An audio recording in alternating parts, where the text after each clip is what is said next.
We are. Trump is backtracking after saying on Tuesday that the United States would soon experimental coronavirus promising results in a new large study.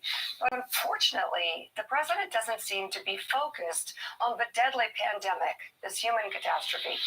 As much as 60,000 dead. And that's not his obsession. And the healthcare workers on the front lines, people suffering to such a great extent, something we've never seen in our lifetime. It's a tragedy. To be melting down at his slipping numbers.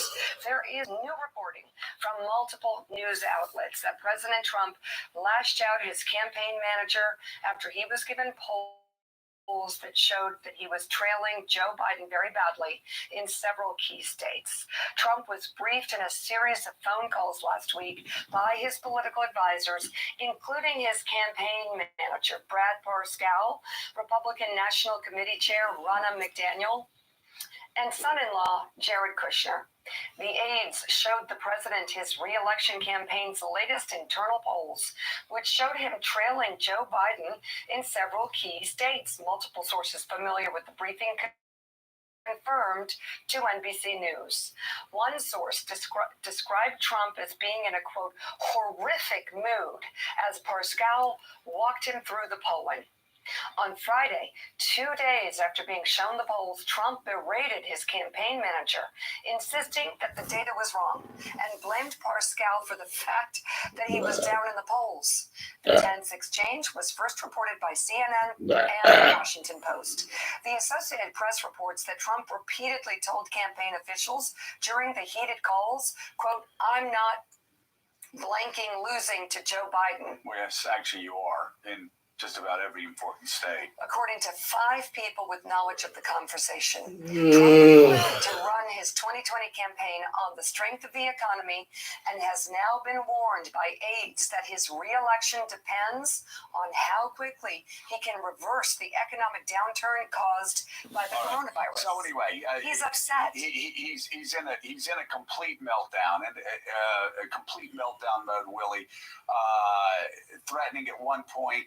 I think he was threatening to sue his campaign manager, who, of course, a lot of people have claimed that Parscale has actually used his position to enrich himself. It's causing a lot of concerns, and maybe they think he's more focused on getting rich than actually helping Donald Trump. But the numbers, and we're going to show the polls in a second, man, the numbers are horrific in the swing states. They're even bad in Texas. They're bad in North Carolina. They're bad all across the United States. And Donald Trump, of course, is not going to blame himself because of how badly he's doing in these afternoon briefings, because he stumbles over words. Sometimes he seems to fall asleep in the middle of meetings. He seems to be, people have been talking about his cognitive decline for some time and how it might impact us in a crisis. Now, of course, worries that a cognitive decline they're starting to catch up with him, and we're starting to pay. But my gosh, Americans are noticing, and the poll numbers are just collapsing.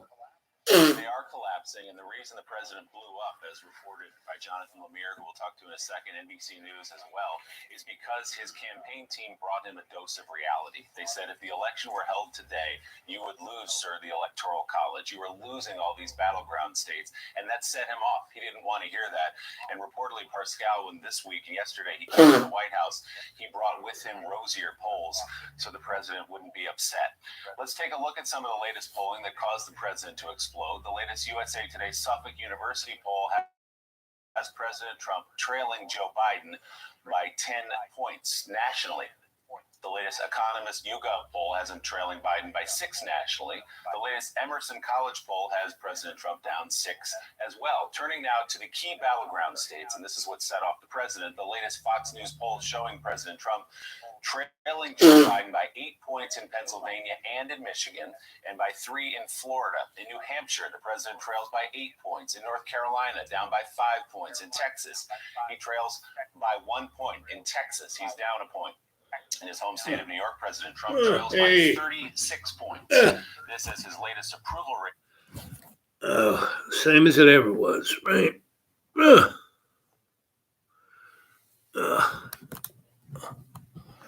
What's up, Sandra?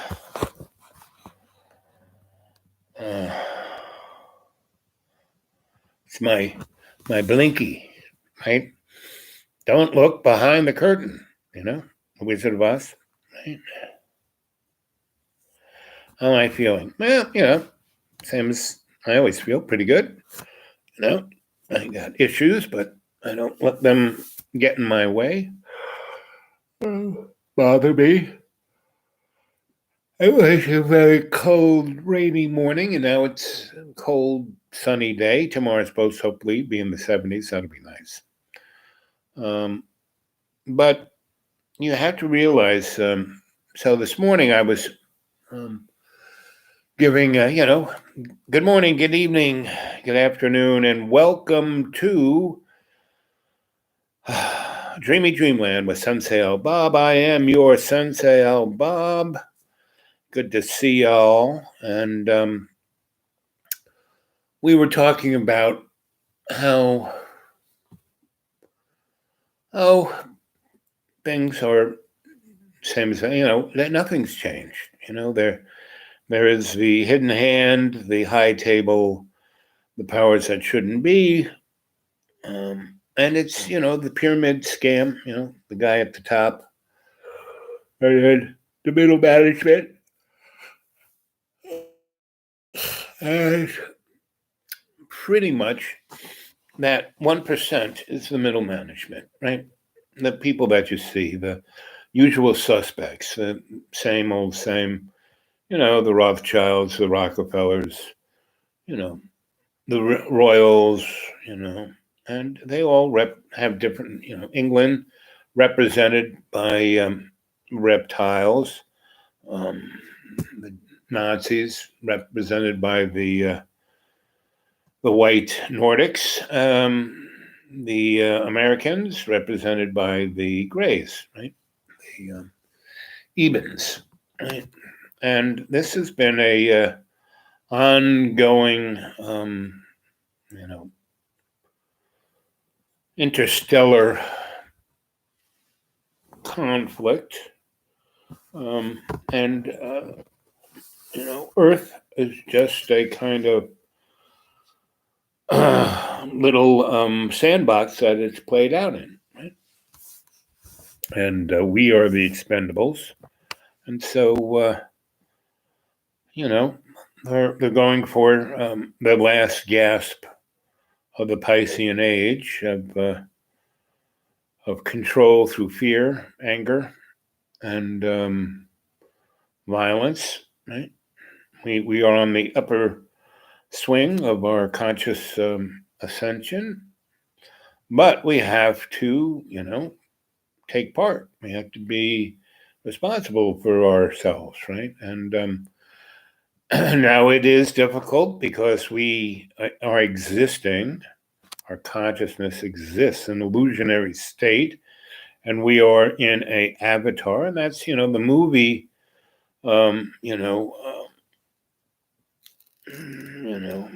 Morbius, and take the red pill, the blue pill. That's where we're at. The Matrix, right? And the thing is that even within that matrix, you can still, serve love's co-creation, even in the illusionary world, even in the world of the mud puppets, you can still step up and be your better angel rather than your worst devil. And I was telling you about my experiences in Ithaca, New York, right? I had many.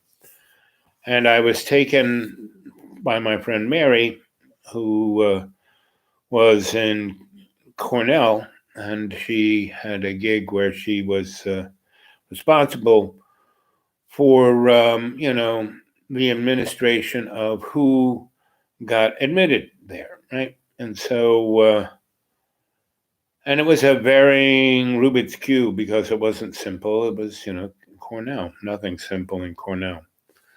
And so she did put me in in a place that I fit relatively nicely because I had experience at looking at, trends. And so I was in a demographic, I was in a cultural anthropologic position, but I was being funded through grants from different entities that were doing studies there. And so I got to be traded off on. I worked a little bit for these guys, a little bit for those guys. And that was kind of interesting. And it also gave me a flexibility rather than being a matriculating student or being an adjunct or being a, graduate student. I was a research, what would they call me? Uh, not an advisor, but a consultant. That was it, and that was my position. So I had the best of all worlds. And then, Mary actually, her agenda was for me to keep an eye on her new husband and their new endeavor, their farm. And then I got involved in farming and in the farm community. And then I became the miracle farm electrician, which got me notoriety in the construction electrical world. And they did some pretty interesting things, in that neck of the woods.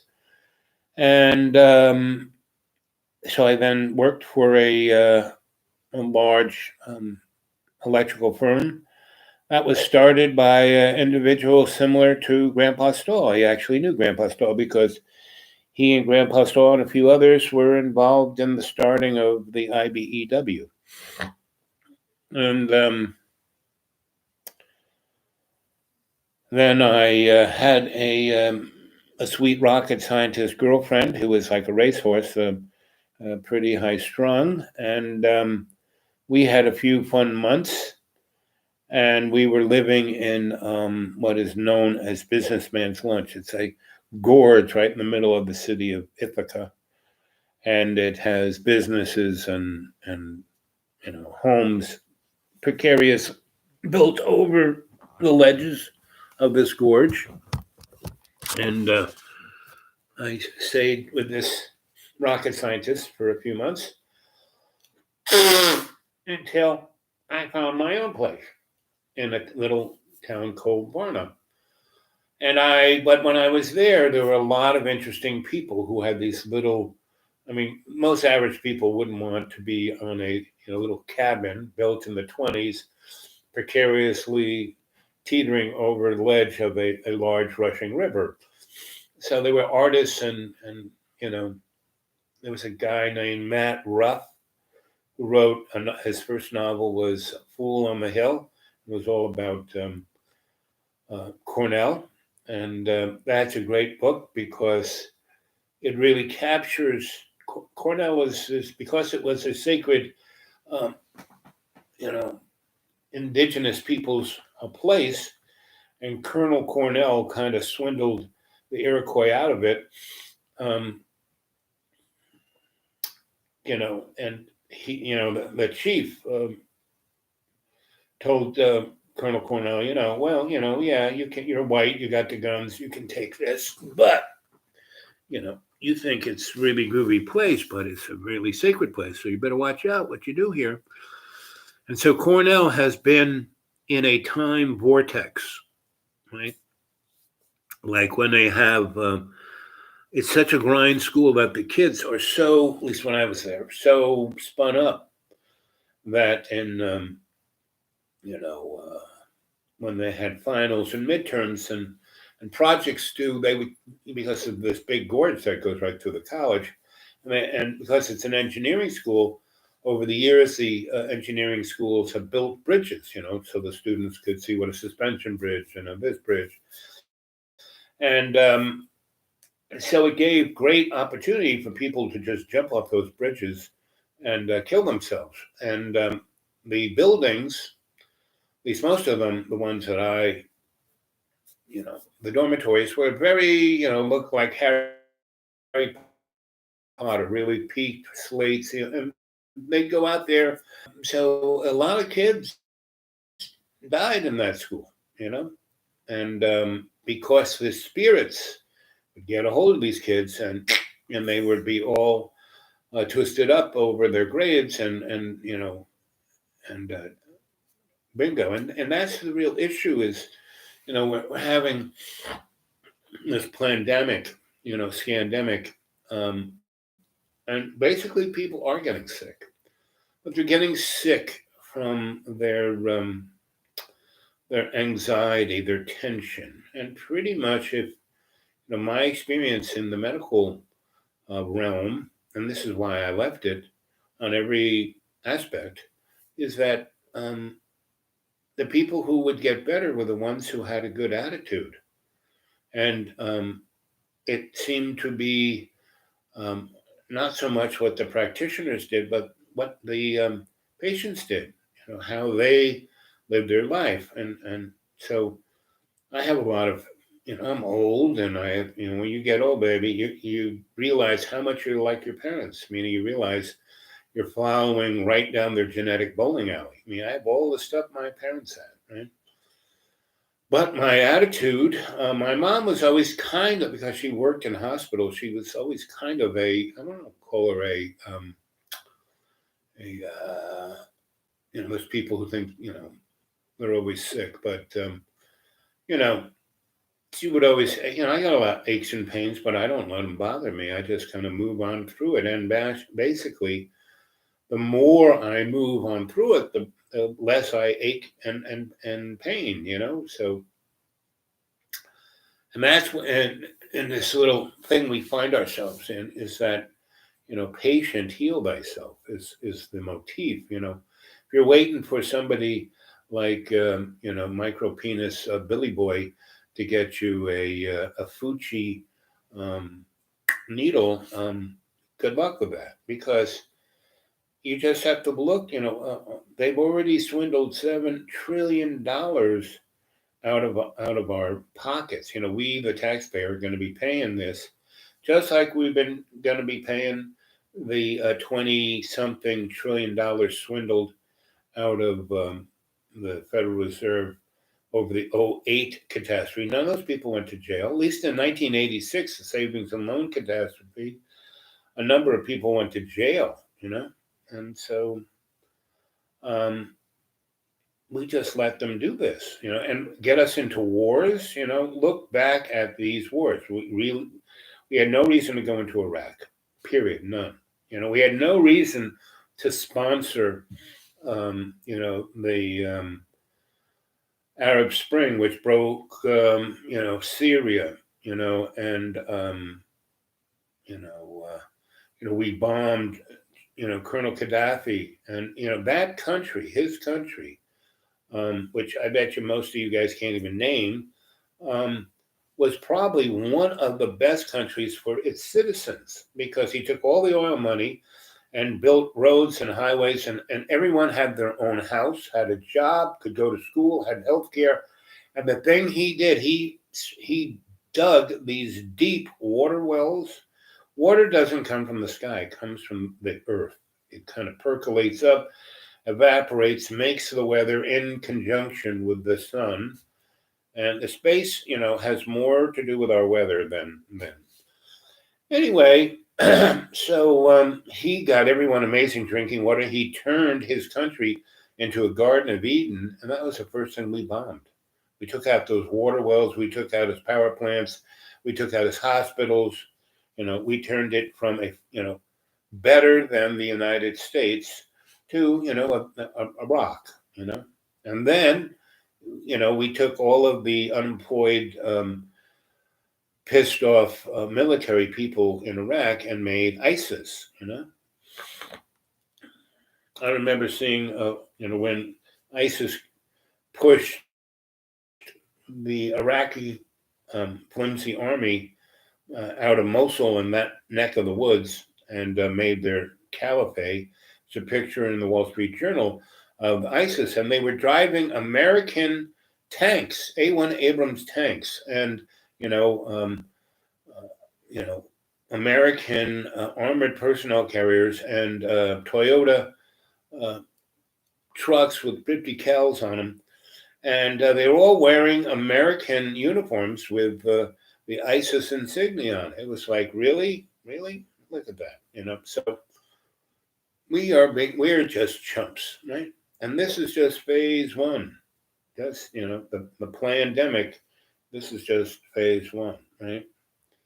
If we go look at, go to good Cliff Hyde's Critical Thinking YouTube channel, his opinion is that this is a biological weapon, but what Cliff does is, his career was a computer programmer, and he made models, algorithms, and he would get paid by the Defense Department to model nuclear war, chemical war, biological war. So he took the information from his experience and showed how this looks like a biological weapon. I have no idea. I can't say with certainty that Cliff Hyde is correct. It's not my place, right? My place to tell you a story. Allow you to have a guided meditation, right? To have you have an insight to all of this, right? So, a few more people show up. We're going to do a guided meditation, and I'm going to take you, when you go into your Akashic record and into your library, on the left side of the library is your librarian, your animal totem, and your guardian angel.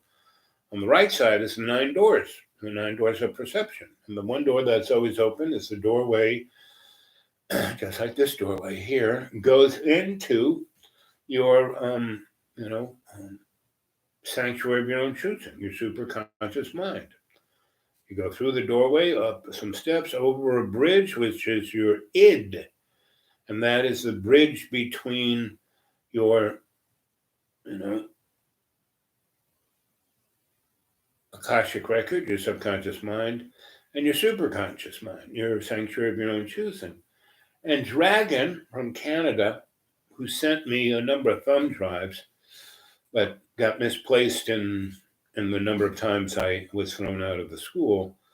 And he also sent me these drawings that he did when he was 11, which were an amazing example of, there was a picture of a library with a door, with a bridge that went over the superconscious mind into a sanctuary. And the sanctuary was what I described as the Irish crones, crones farm up above in the mountains of Tipperary in the West Coast.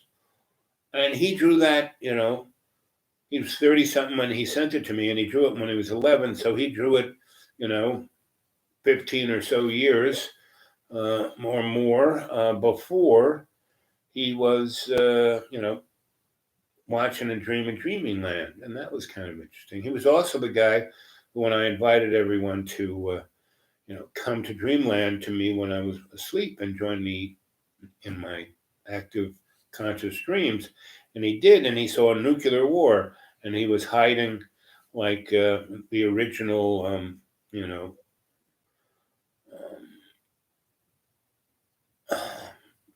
mice, voles, and rats, the original,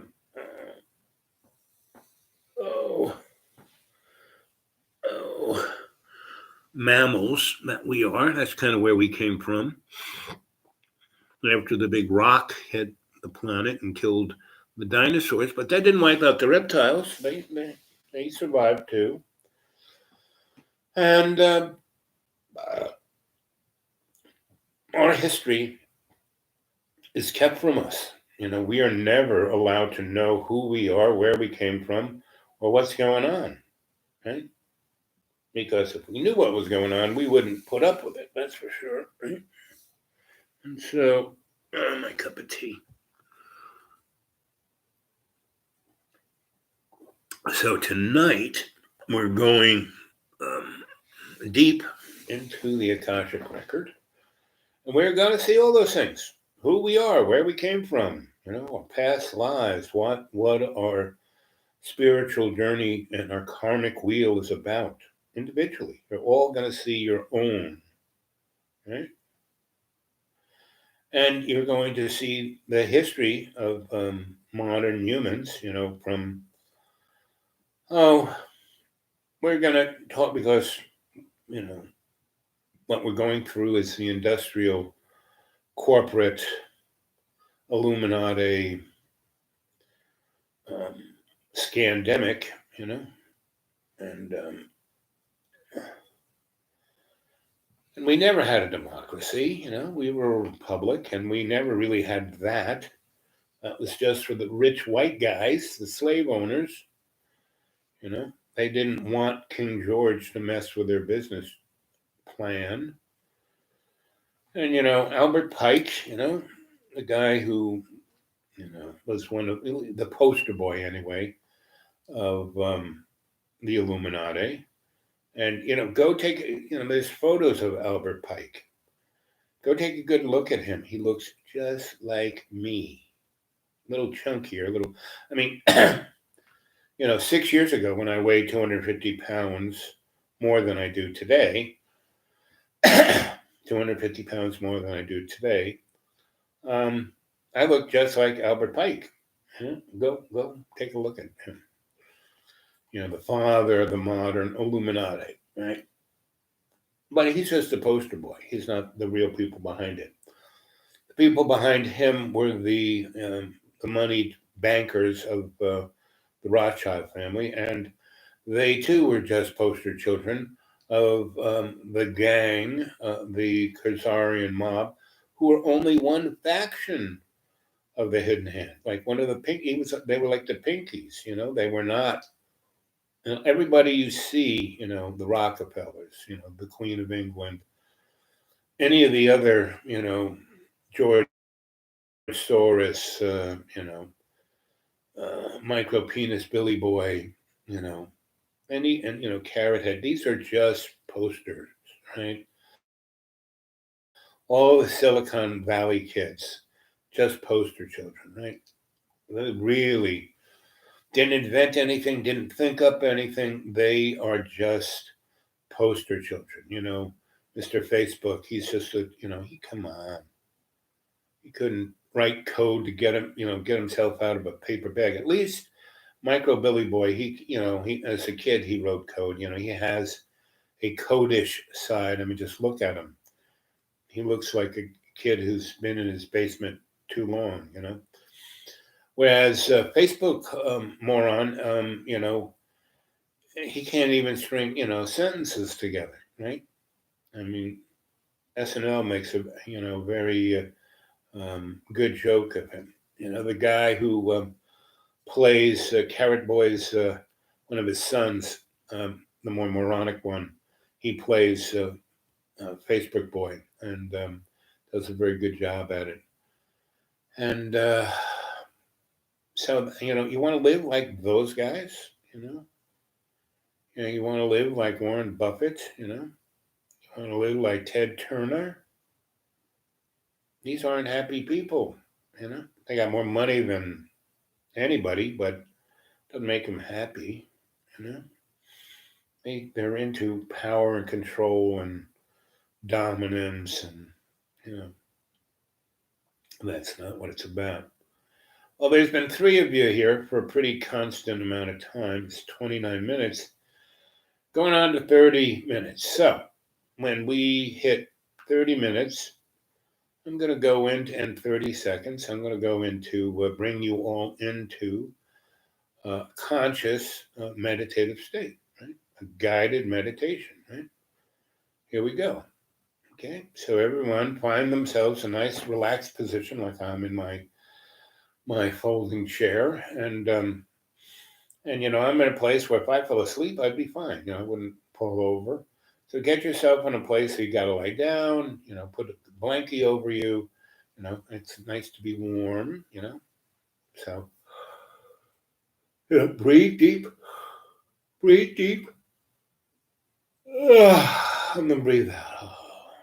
Breathe in 20% more than you normally do. Your autonomic system runs things that if you had to think about, you would probably keel over, right?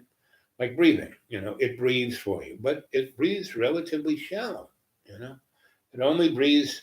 It fills your lungs up to around your diaphragm, right? And then your chest, but you got your upper lungs up here, right?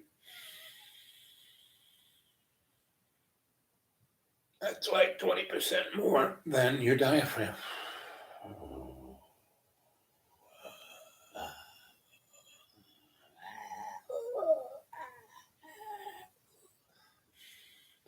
And you breathe out 30% more because it makes it easier to breathe in that 30%, right? And it also, we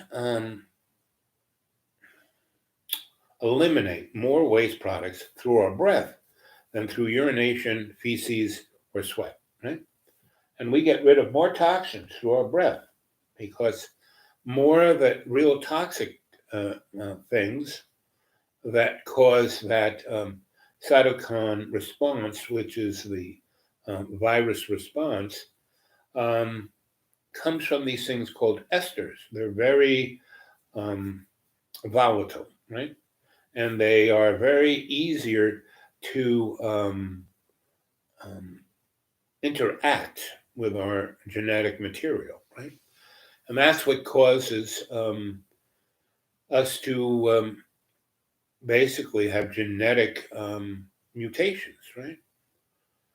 And sometimes those mutations are good, but other times they cause potentially bad biologic interactions, right? Which cause dis-ease. And you have to realize that you are not just a bag of water, you're an electrochemical bag of water, right?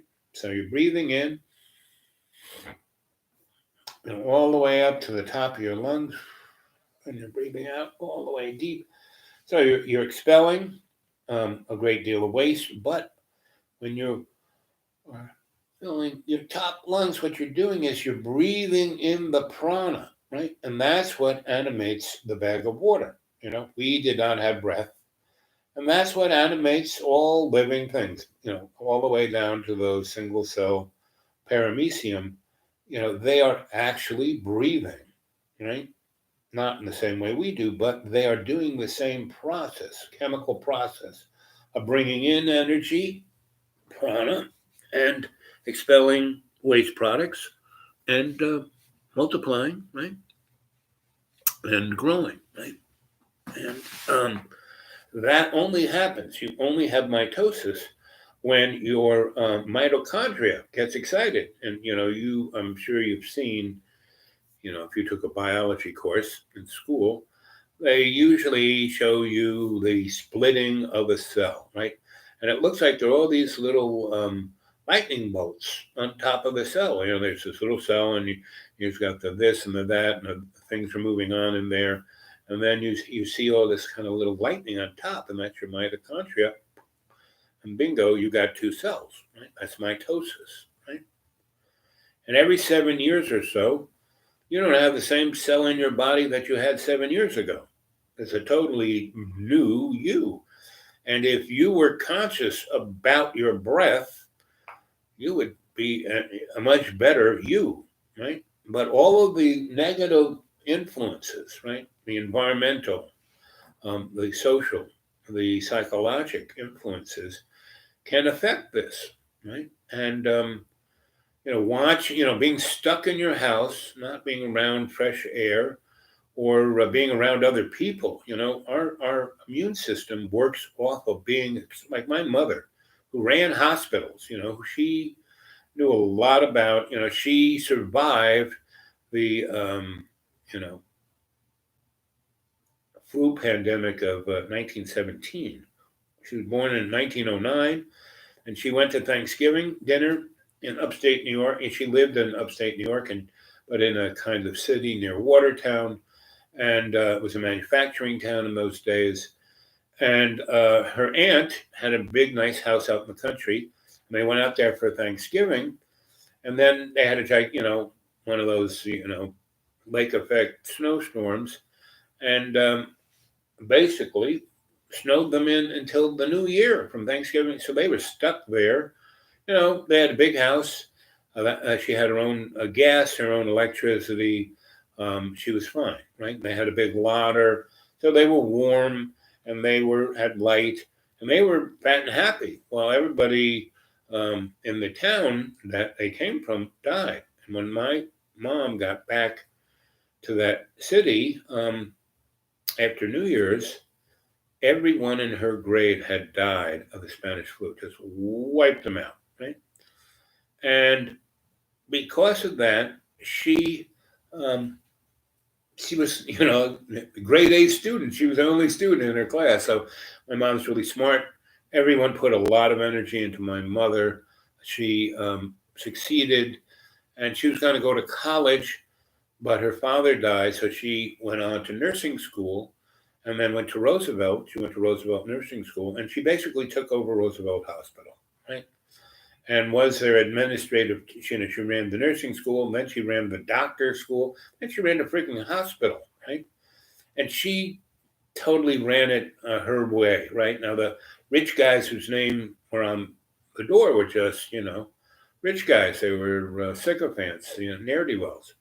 But because she was brilliant and smart and triple Capricorn, she ran that place like a top. And so the rich guys took all the credit, but she had all the power. And that's what she wanted. And she was not that, she just, if she was going to do something, she was going to do it, run it, be it, control it, right? And most smart people, just got out of her way. And that was my mom. So once she married my dad, because she knew, she had all these rich boyfriends she was the belle of the ball. She was hot stuff in her 20s and 30s. And she married my dad because she realized that he was unstoppable. He was a triple Virgo, so he was always right. She was a triple Capricorn, so she was in control. And my father let her be in control. So she was the admiral of the Navy, and he was the captain of the ship. And so they made an amazing team, right? But once she had kids, she wanted to be that rich woman who had a big house and people take care of everything for her. And then because she was Catholic, she had kids. And, it was like by the time she hit 45, when she had me at 45, she was like, eh. And so I remember, in the 50s when I was born, and measles, mumps, whooping cough, all those kind of things kind of went through the city that we lived in, and we were in upper middle classville, not in the poverty. Poor people died.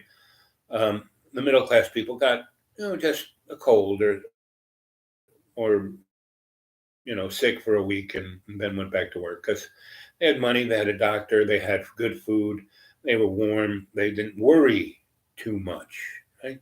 My parents never, once they hit their stride, they never worried about nothing, and it wasn't until 2008 that they started to worry, and then they died, They were doing fine until 2008. They were millionaires, and then in less than 2 weeks, their stock portfolio, their 401k, and they were, in their 90s. My mom was in her hundreds, and my mom died, because they were worried about stuff, right? And she wasn't. Neither of them were. They had they were old and they had a lot of medical issues, but because they didn't worry about anything, and they had good doctors and they had money and they were eating well and had nice houses that were warm and nice.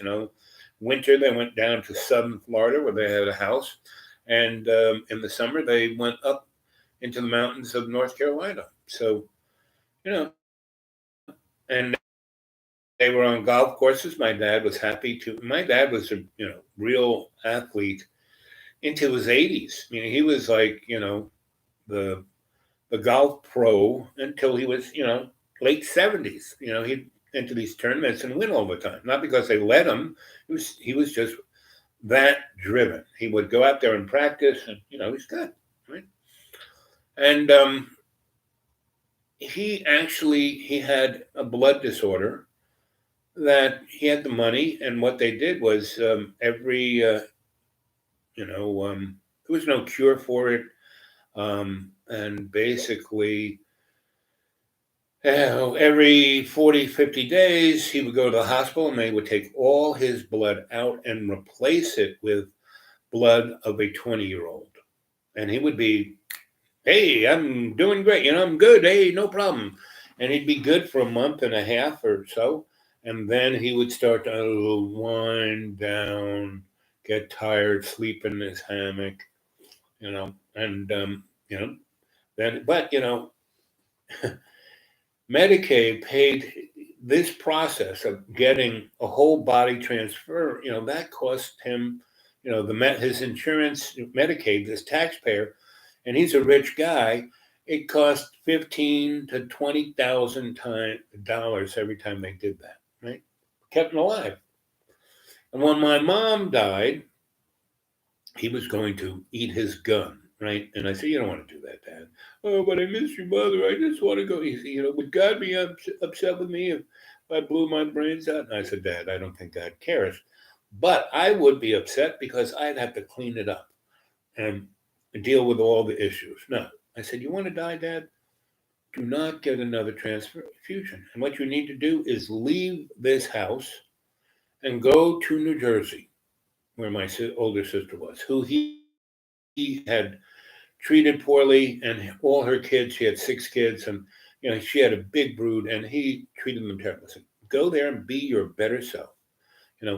Before you go top off your blood, so when you get there, you're in your best shape, and then wind down there and die.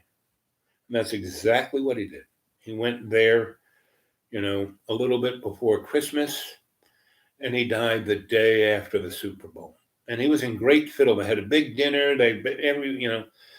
And when I called him up to see how he was doing after that, because I kind of had this, I kind of knew how many days he could go without getting topped off in his tank.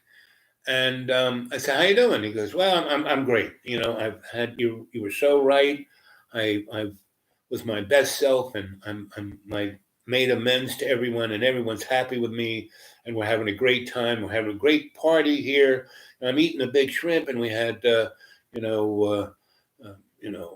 king thing of roast beef, and so he had a great evening, went to sleep, woke up, felt a little not so good, and he died before lunch. And the only problem was my poor sister, again, he eliminated all that food that he had eaten, and he ate way more than he normally did, and that's probably what kicked him off. He eliminated all over her living room, right? Because he was on the couch, and he just, they had to replace everything. So that was my father's last revenge. Anyway, I won't even go there. But that is the dynamic of, you're born, you live, you die, right? And if you learn something from all of this, and you in your process of dying, you like my mom, it took her about 6 days. She died, and then we brought her back, me and the hospice nurse, and she was totally out of it. And then the priest came, and she was right back. Okay, let's get this on the road, and she got her the full Monty last rites, and then my sister, then she was gone, and my sisters came back, and she was still there, but she wasn't, right, and she kind of petered out. But she had 6 months where she died here, and we brought her back, and she kept doing this. And I constantly was, sitting by her side and meditating with her and going into state. And every time I take her into state, she'd be 32 years old, the queen of Manhattan in evening gowns, going to cocktail parties and seeing me there going, "What are you doing here? You're not even born yet." And I would say, "Mom, you have this great opportunity to ascend, you can, she goes, no, I like reliving this time, and that's what she did. I said, but Mom, you're going to get stuck in this time. You really want to be in this time for who knows how long? I don't care. This is fun. I like this. I get to smoke as many cigarettes as I like. I drink like a fish, and I still look marvelous. And there are all these rich guys in tuxedos playing for my affection. And your father isn't here, and that's a good thing. And then she would go back to being the cocktail queen, which she was. She was really, whenever she threw a party. And that's so, as you get older, you realize how much you are like your parents. Now, if you're conscious of it, so my parents had some really good sides. My brothers and sisters often thought they were monsters, but come on. I worked for the New York City Housing Authority as a social worker, and man, I saw some really horrific things. My parents never, so they, weren't as attentive as they, I was happy that my parents weren't attentive. They kind of ignored me so I could go do whatever the heck I wanted to. My brothers and sisters did stuff to get my parents' attention, which then my parents just got pissed off, right? Me, I was never around. I never got blamed. I never, I just hung out with very interesting people. My parents gave me the opportunities, and I took advantage of them, right? When they had their cocktail parties, and my dad, like I said, even though he retired from the Air Force, when you get to the level he was and what he did, you don't really retire. And so he had all these general, I met, Werner von Braun came to one of the cocktail parties, when we were in Florida. And, and I kind of knew who he was when I was 8 years old. I watched the Disneyland thing, and there's Werner going to Mars. And I, asked him some real pithy, to the point questions like, so when you were a Nazi, did you guys go to the moon and Mars? And he did a spit take when I asked him that one, right? And he kind of gave me this long look, and I remember him going, I'm going to have to keep an eye on you, kid.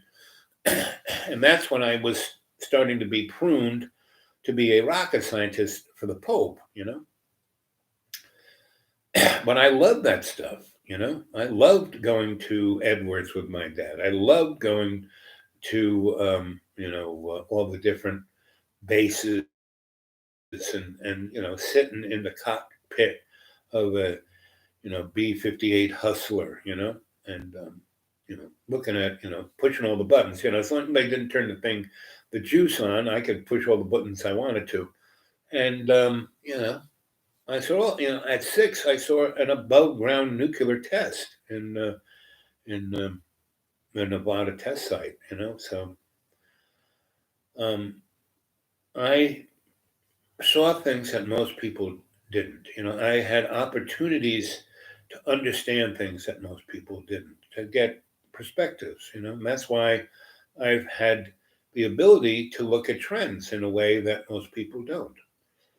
Because I had all these great teachers, right? And I didn't really get stuck into scholasticism, which is a real straitjacket. And the teachers I had appreciated my discipline, determination, and love of the things they loved. And I was very good at loving. I didn't, a lot of people get stuck on one love. I realized that, it's all one love. It's not this little love over here. It's all one, right? It's all our relations, right? So you're sitting in the chair, you're breathing deep. I just did a shamanic tale, right? To put you into the right mood to now go into a guided meditation.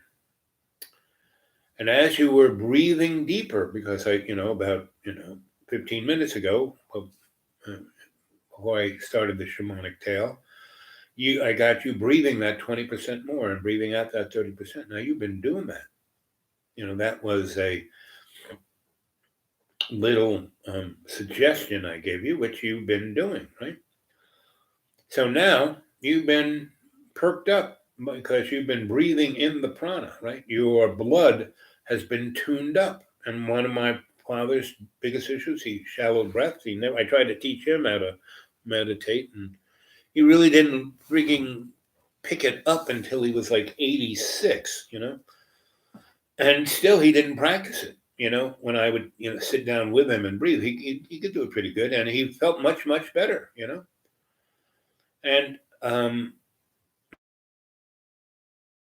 my parents appreciated everything I did, but they still were annoying because they couldn't get out of their ego. And I tried to get them, and when we had the most fun is when they got outside their ego, when they could just appreciate the things that were going on around them and we would have fun, you know, it was fun. I remember one time, my parents were in their 70s and we were down in Florida, and I was in my 30s, and um, we were on the practice putting green of, the club, the gated community. And it was like this beautiful green that the this big veranda was looked out onto from the dining room. So the dining rooms are this beautiful green grass, and you really didn't see the holes from the dining room. You went out onto the veranda, you could, and they didn't have little flags. They just had the holes, right? And they it wasn't flat like a tabletop. Part of it was, but they had little lumpy parts. And anyway, I remember we were out there one afternoon playing. My mom had just fleeced a bunch of women in bridge, and she was buzzed. And my dad was out there, um, you know, practicing his putting. And there was this table in the dining room that was on the veranda, right? They had a dining room on the veranda, and they had the fancy schmancy dining room inside. And the lunch thing, and part of you got $200 worth of food on your account every month for the money you had to pay, for your dues, right? So my parents really, you know, they were not fine diners really, and my dad didn't like lunch. He had his oatmeal in the morning and he had his dinner in the evening, which is probably a good thing. But I like breakfast, and I like, lunch to me is my third breakfast. And the guys who ran the clubhouse, for years I've been taking care of my parents, so I would be there for a good chunk of the winter. And before I went down to I had a little place down in the Keys that I could, I had 5 weeks during the season that I could take um, there, and I could take 2 weeks a straight shot, or they would call me up and say, we don't have anybody booked for your cabin, and so if you want to come down for the next 4 or 5 days before we have it booked, we'll book you in, and I would do that, right? I'd take 4 or 5 days. When I got tired of my parents, I would go do that. And but anyway, we're out on that putting green, and my mom is like feeling pretty good. She's pretty drunk, and she got like $500 in her pocket from fleecing these women in bridge, and because these ladies were rich, they did not bet small bets, and my mom would always win, right? And and she would, instead of having a teammate, she would play her against all of them, right? And they would try and, gang up on her, and she would just take them apart. But anyway, she's coming out of there, and my dad's out there, and I'm got books spread all over my little table. And these guys had a very nice little corner table, and there was a palm tree here, and they put these shelves so I could stick my books and everything there. And as computers, they slipped one of their terminals out there for me. And it was very nice, and, I could have cocktails. I got lunch. I could, and they would feed me all friggin' day long, because the whole time I was there, you're not supposed to to tip, and I would tip everyone. When we'd have dinner, I would put a $10 bill under my plate. So when the guy who was busting the table, there would be a $10 for him. Whenever I saw the maitre d', I'd shake his hand, give him a 10. I was a $10 guy, right? And everybody I was tipping, and the people who were the, you know, upper management, but not the bosses, were okay with me doing it, even though it was like a verboten thing, but because it, in a way, made all the workers happy. Just my little $10 here. That like the guys who fix things, they hated my father, so um, they never fixed anything. But when I would be around, they would come and fix stuff if I got my parents to like go shopping or something, and then I would say, okay, this is what I want you to do, and they would do it, and I would tip them nicely, right? And my dad never reimbursed me for that, but it made his life a lot easier, right? I'm sure he knew what I was doing. But anyway, it made me again like the dude of, and there were all these millionaires, and they did not get the kind of service that everyone there gave me, right? And I didn't demand it or expect it, but these people took care of me in the sweetest, nicest of ways, right? Because I didn't just give them money; they would come and talk to me about their kids, about this problem, about that problem, and I would give them advice all the way up to the upper management. Those guys would come and talk to me about this, that, and the other thing, and and they would get me involved in, when they had projects, and I make them look really good, and so. And my sisters hated the place because they thought these people were looking down on them. And the really, really rich, I mean, really rich people, I mean, they had three guys who were, presidents of the Federal Reserve, right? Of banks in different, in Texas and, in different areas. And, for years I would have my little table over there for lunchtime, and I had books spread out all over. And these guys, you know, you couldn't really see me unless you came out on the veranda. And if you were going to go out and do the pitch putt thing, you would see me. If you kind of went to the bar from one side of that dining room, you'd see me there. But they set me up so no one, it was a very nice, I had my own little private dining room. And over years of that, people would come and say, "So you're Ray's son, right?" I go, "Yeah, uh-huh." And he goes, "So you read all these books. What do you do?" And I would tell them what I'm doing. Oh, that's very interesting. And then after a while, they said, "Can I have lunch with you?" I said, "Sure, have a seat." The books out of the way. They would bring their sandwich and their drink, and we would. She goes, "You're more interesting. I have the same lunch with the same guys. I have the same stories. You actually tell. You're reading a book. You talk about the book you read. And then I go read it, and I go, yeah, and then I come back and talk to you." So there were some zillionaire type of people who were in this, gated community place, and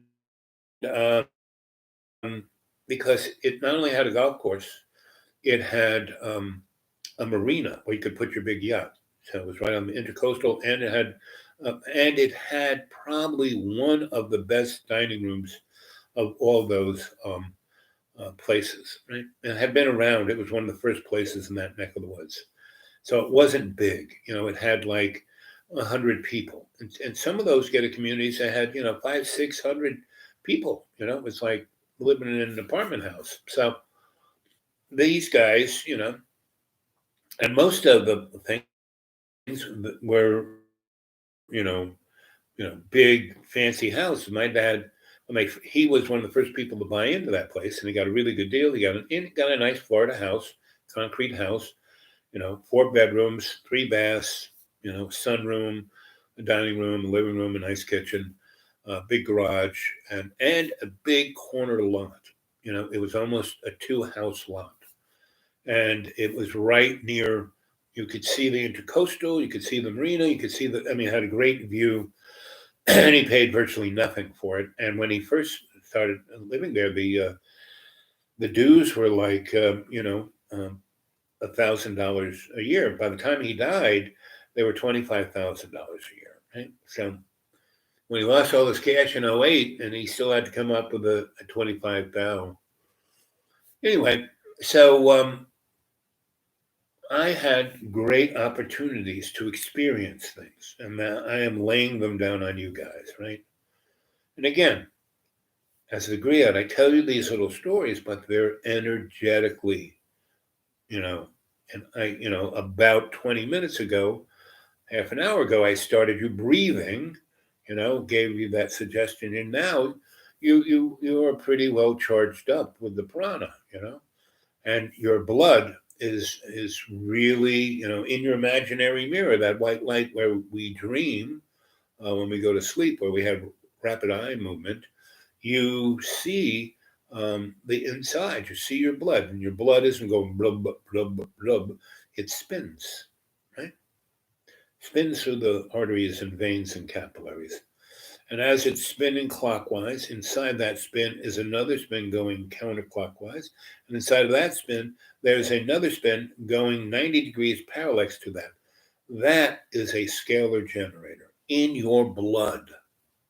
And that is the connection you have. Your free will, your conscious free will is power. That's why your little mitochondria is like little lightning bolts.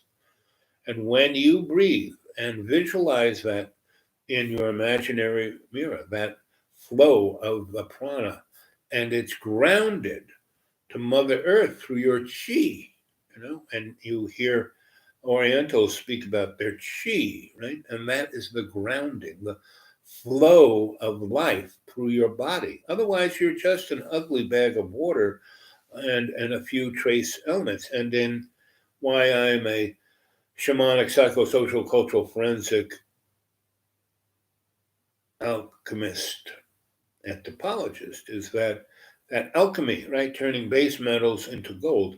Well, the base metal is those little tracy things inside your bag of water that allows you to have an electrochemical experience with the prana and the chi, and that gives life to your avatar. This little bag of water here. Otherwise, if you are just motivated by the crass dynamics, you're just a mud puppet, right? You don't have a free will. You're just motivated by the unconscious illusion of the material world. But if you're breathing that extra 20% and you're breathing out that extra 30%, that's the level of consciousness that allows your free willed soul to be awake. Just like Buddha on the side of the road, he says, phosphorescent, luminescent, photonic being of light. And the mud puppet traveler goes, "Wow, man, are you God?" And Buddha goes, "No." "Well, are you a magician or a king? What are you, man?" And Buddha goes, "I'm awake." And if you're breathing that extra 20% consciously, and which you do have to, meaning the little squirrel in the metal cage, you should not be thinking with this, the Rolodex. You should be thinking with your heart, right? When something happens, you shouldn't go, you should go, how do I feel about this, right? And instead of acting emotionally, so you should think with your heart and feel with your head, meaning your intellect. Because when someone disses you, cuts you off, takes your parking spot, bad mouths you at work, you shouldn't, let your, hormones go into a cortisol confluence where your adrenaline takes off and it's fight or flight. No, you should just kind of step back and look around and see, well, what happened here? Why did that guy just do that? What's going on over there? What's the real picture? What should I be thinking about here, right? And so instead of you feel with your intellect and you think with your heart, not your emotions, your heart, your empathy, right? So as you're breathing in that 20%, bringing the prana in, connecting it to the chi, making the flow of that photonic light into your mitochondria, Your cells are being, you're going through mitosis, and your cells are bringing through your body that awake spirit, that light, that photonic light, right? And I'm now going to count from 1 to 3. And as I do, you're going to go into a deep, deep, deep conscious state of meditation. Okay? Conscious, meaning you're not going to go to sleep. You're going to be conscious of your breath. You're going to be conscious of breathing that 20%. You're going to be conscious of the prana going into all those little cells in your aorta, of your little sacs in your lungs, and going as the blood flows from the heart, the photonic light of the prana, and grounded into Mother Earth's chi that is, from your hips down, from your groin down is the, that's where you, instead of being in your lower state should be grounded in your chi so it can be energized from the prana. So your whole, from the tips of your toes to the top of your head, you can be a phosphorescent, photonically illuminated soul of free will, right? Of love's co-creation. See it clearly. And 1, your conscious mind now is totally focused on your breath. We've spent the last hour, shamanically tuning you with tails. And you have been breathing in that 20%, breathing in that prana. And you have been grounding yourself out in your chi to Mother Earth. And you've made the full circuit connection of love's co-creation. That you're feeling what love's co-creation is. And in your imaginary mirror, when you go to sleep, your eyes close. And when you're in REM sleep, rapid eye movement, your eyes are flitting around behind your eyelids. And what they're doing is looking at the imaginary mirror. That's what dream time is, the imaginary mirror. So here you are, you're consciously awake, but, your body has been put on automatic pilot.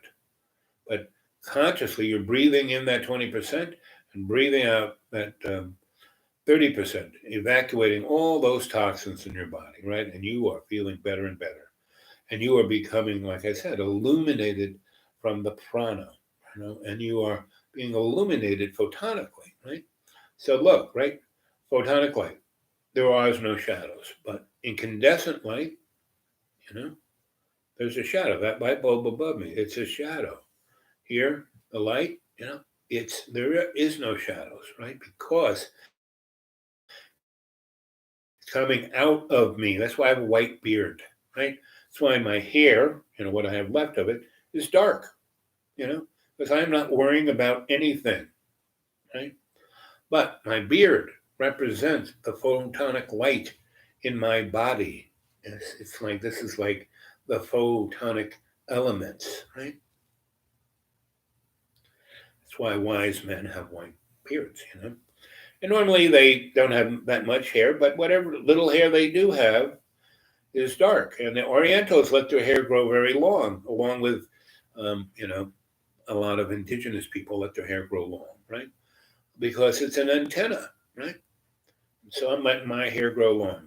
When I had money and I was involved in the social activities in Virginia, I would get my hair cut. I'd basically get a crew cut twice a year, right? One, about now, and one about Thanksgiving, right? And it made life easier. But since I'm taking upon it myself to be your, sensei Al Bob, your griot, I'm letting my antenna grow uh, so it can be used, and my beard too, to let the photonic light, like I said, no shadow from incandescent light, right? So photonic light has no shadows, whereas incandescent light, and that's, incandescent light, Lucifer was an incandescent angel, Edison's light bulb was an incandescent lamp, neon and fluorescent, and diodes are not quite photonic light, but as close to it within this illusionary world as you can get. So there you are, in a comfortable, safe position. Your body is totally on autopilot, and you are breathing in that photonic light, and you have illuminated your imaginary mirror. And I want you to shine that light from your imaginary mirror into your subconscious, right? And your subconscious isn't a scary place. Isn't where the monsters live, right? It's not what Freud is what he said it was. Your subconscious is a library of your Akashic record. Everything that your soul has done is in your Akashic record, because basically we do not live in linear time. In the Bible it says the Alpha and Omega. The Big Bang, that's it. It already happened. The beginning, the end, Alpha, the Omega, right? But by Lucifer, the great cajoler, liar, used car salesman, insurance salesman.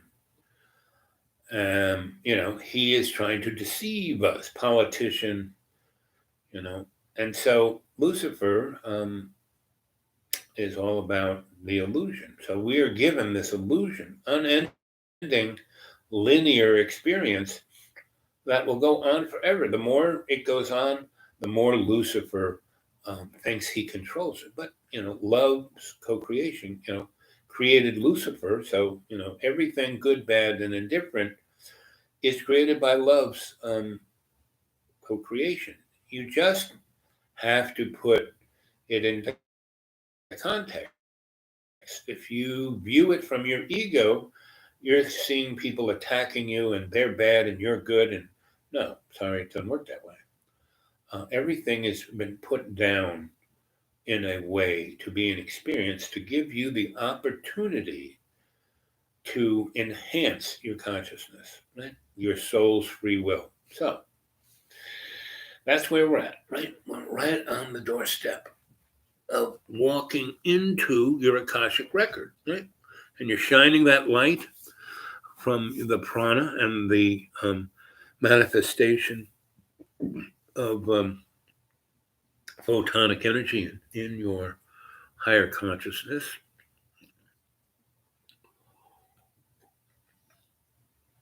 Of your mitochondria. That's why you have your DNA, and you also have mitochondria DNA, because it's the two sides of who you are, right?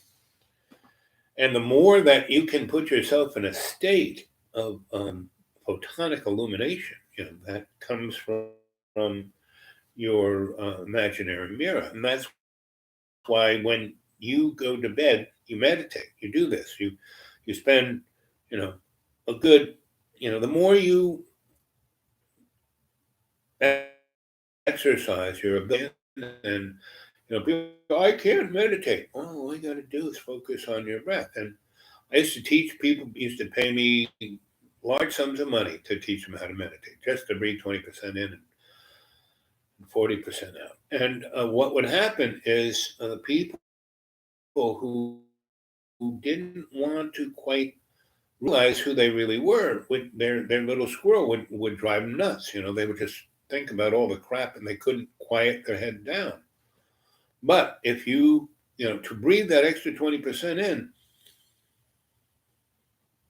and breathe out that 30%, it takes a conscious mind. You can't think about the squirrel, right?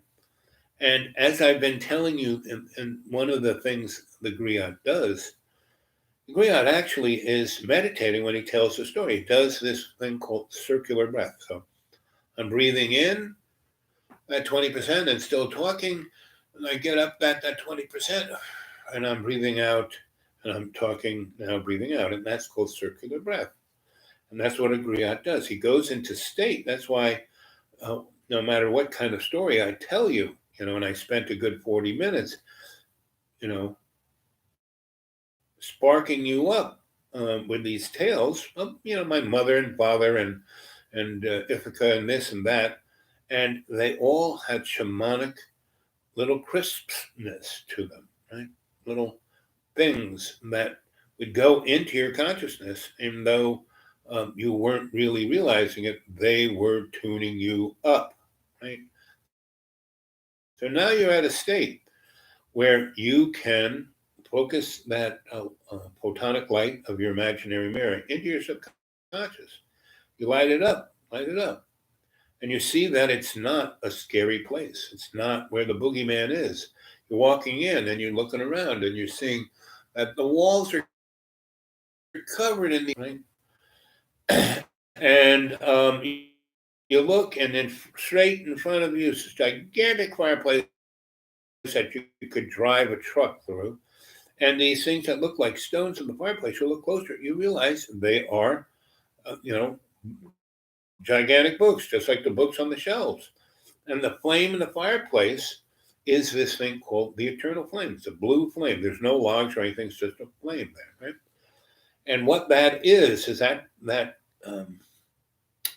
keep, right, is a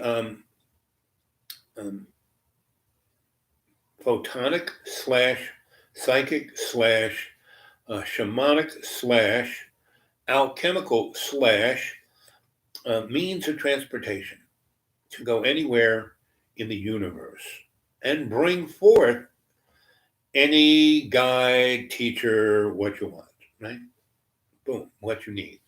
And in Harry Potter, and that lady who wrote the book, she knew all that I'm talking about, right? She experienced all of this, and she just wrote a book in a way, she understood her audience, young children who were looking for something different, and she brought a letter of truth, just like Grimm's fairy tales were the same. Right? I mean, the stories they told, if you go read Grimm's, they're pretty grim, right? That's why they were Grimm's fairy tales. And kids being baked in ovens, and babies stolen by trolls, and so that is the reality, that you have to realize that everything out there is just, what is Hollywood? Hollywood, right?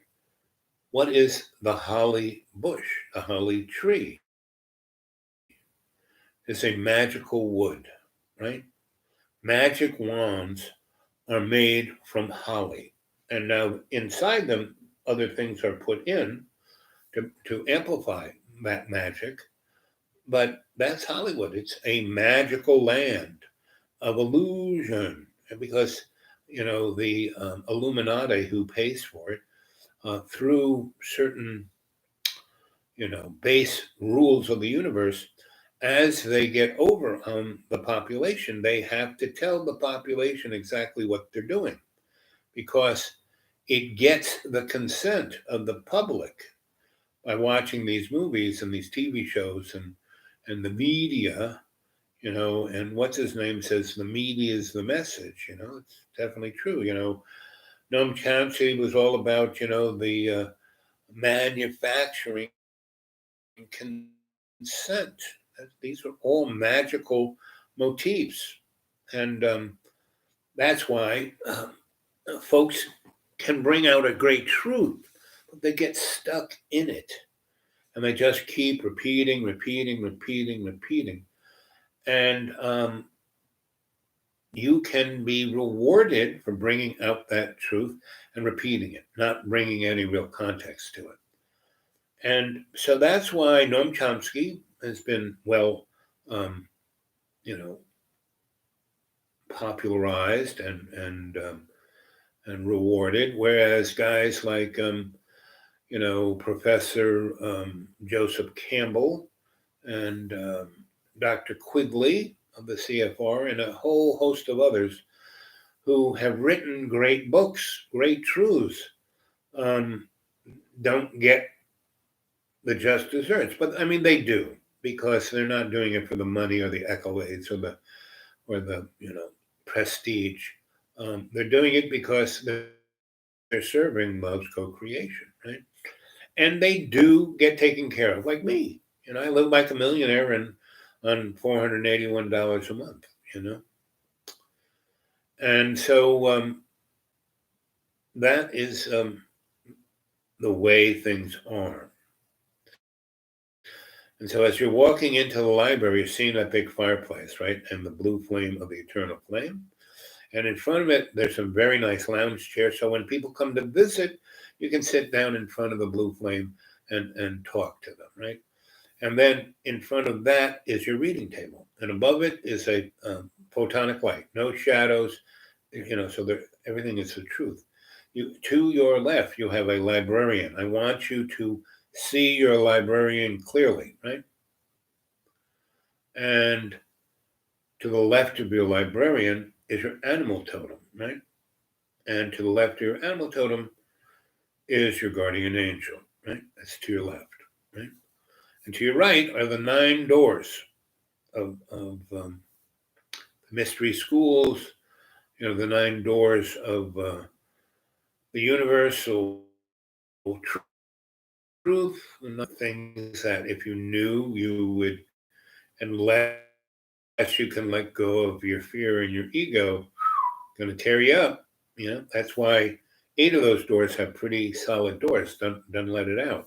And that's why the doorway right here that's open goes into your superconscious mind, the sanctuary of your own choosing. So it's you. And so everything in there can be a mystery to you, but it's safe to you, right?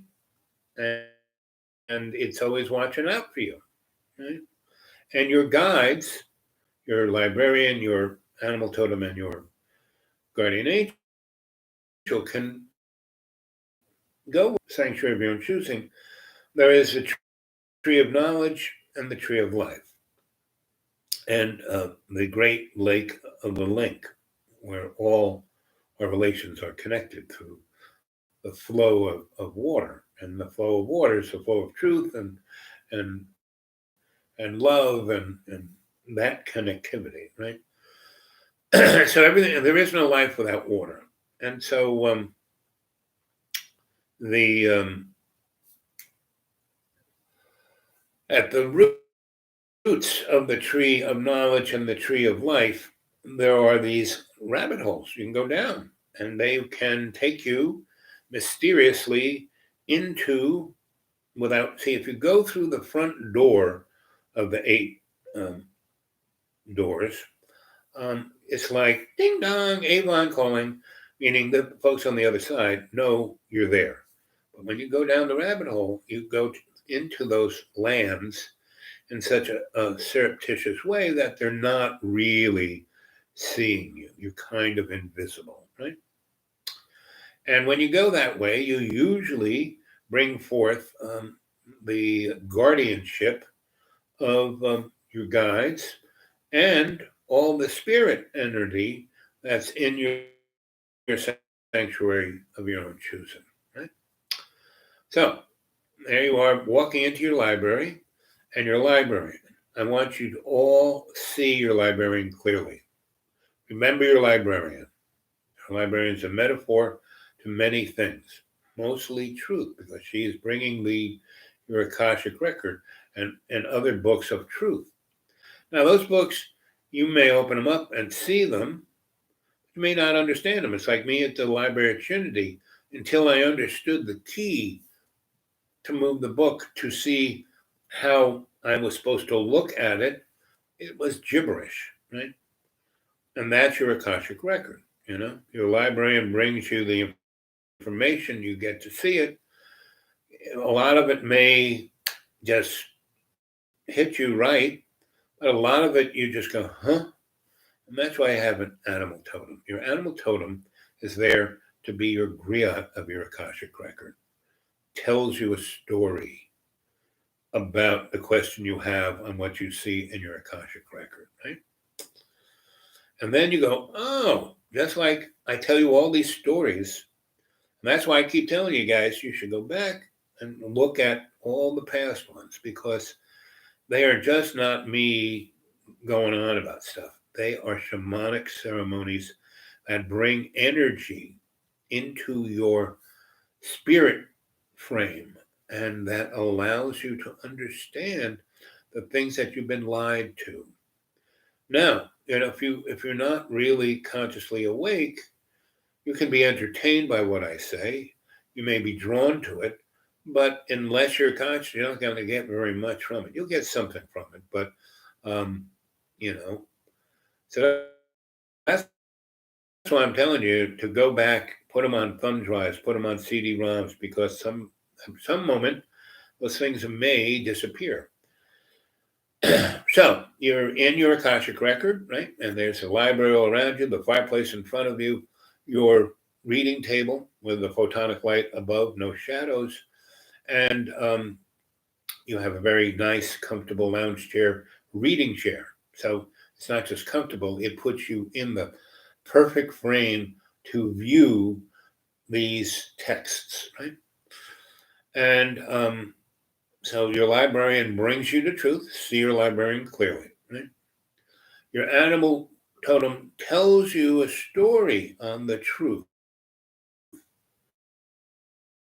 that you see in the Akashic record.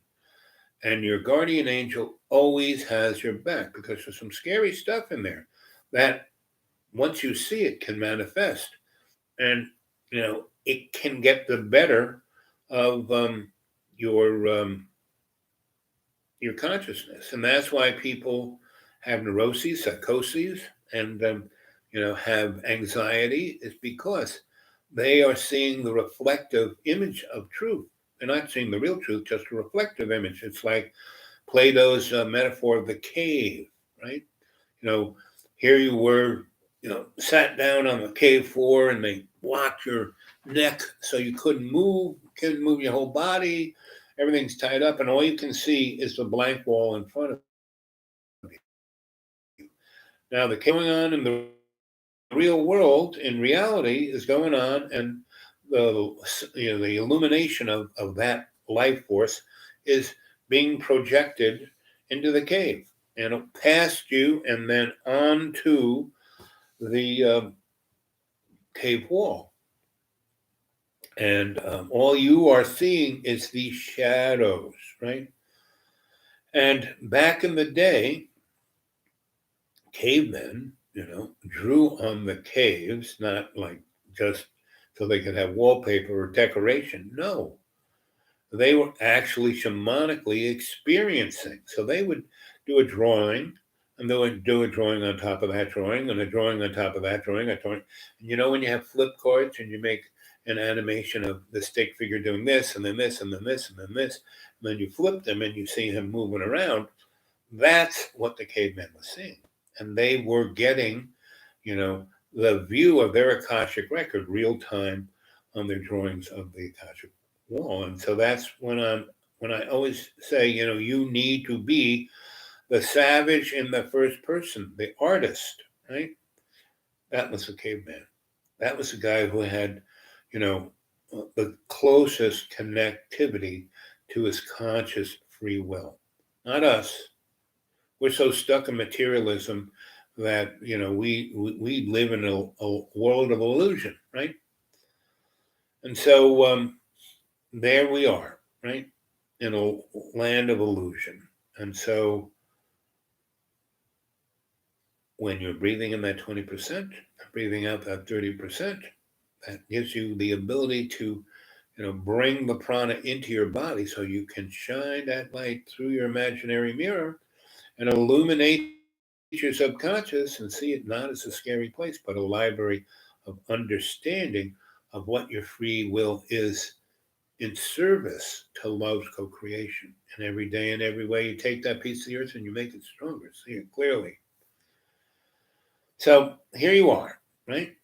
One, you're in a deep, deep, deep, deep state of relaxation. Your conscious mind is totally focused on your breath, to the point that your conscious physical mind, the squirrel in the cage of your Rolodex mind, is asleep. You can no longer be affected by the anxiety of the squirrel, right? So your body chemistry is totally changing because, the photonic light has gotten into your blood. Your mitochondria is now photonic rather than incandescent. It's no longer creating, these little toxic bombs that cause,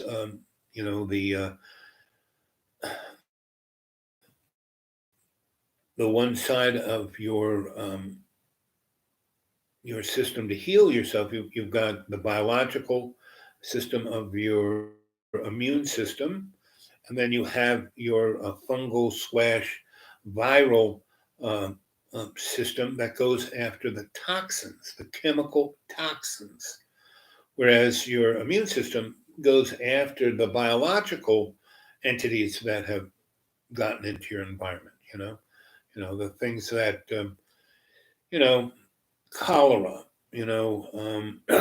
typhoid, um, things of that nature are more born from, the biological world around you. And so that's why if you roll around in it, this idea that you have to, stay in your house and wash your hands 40 times, you're actually kind of, you know, deteriorating your immune system, right?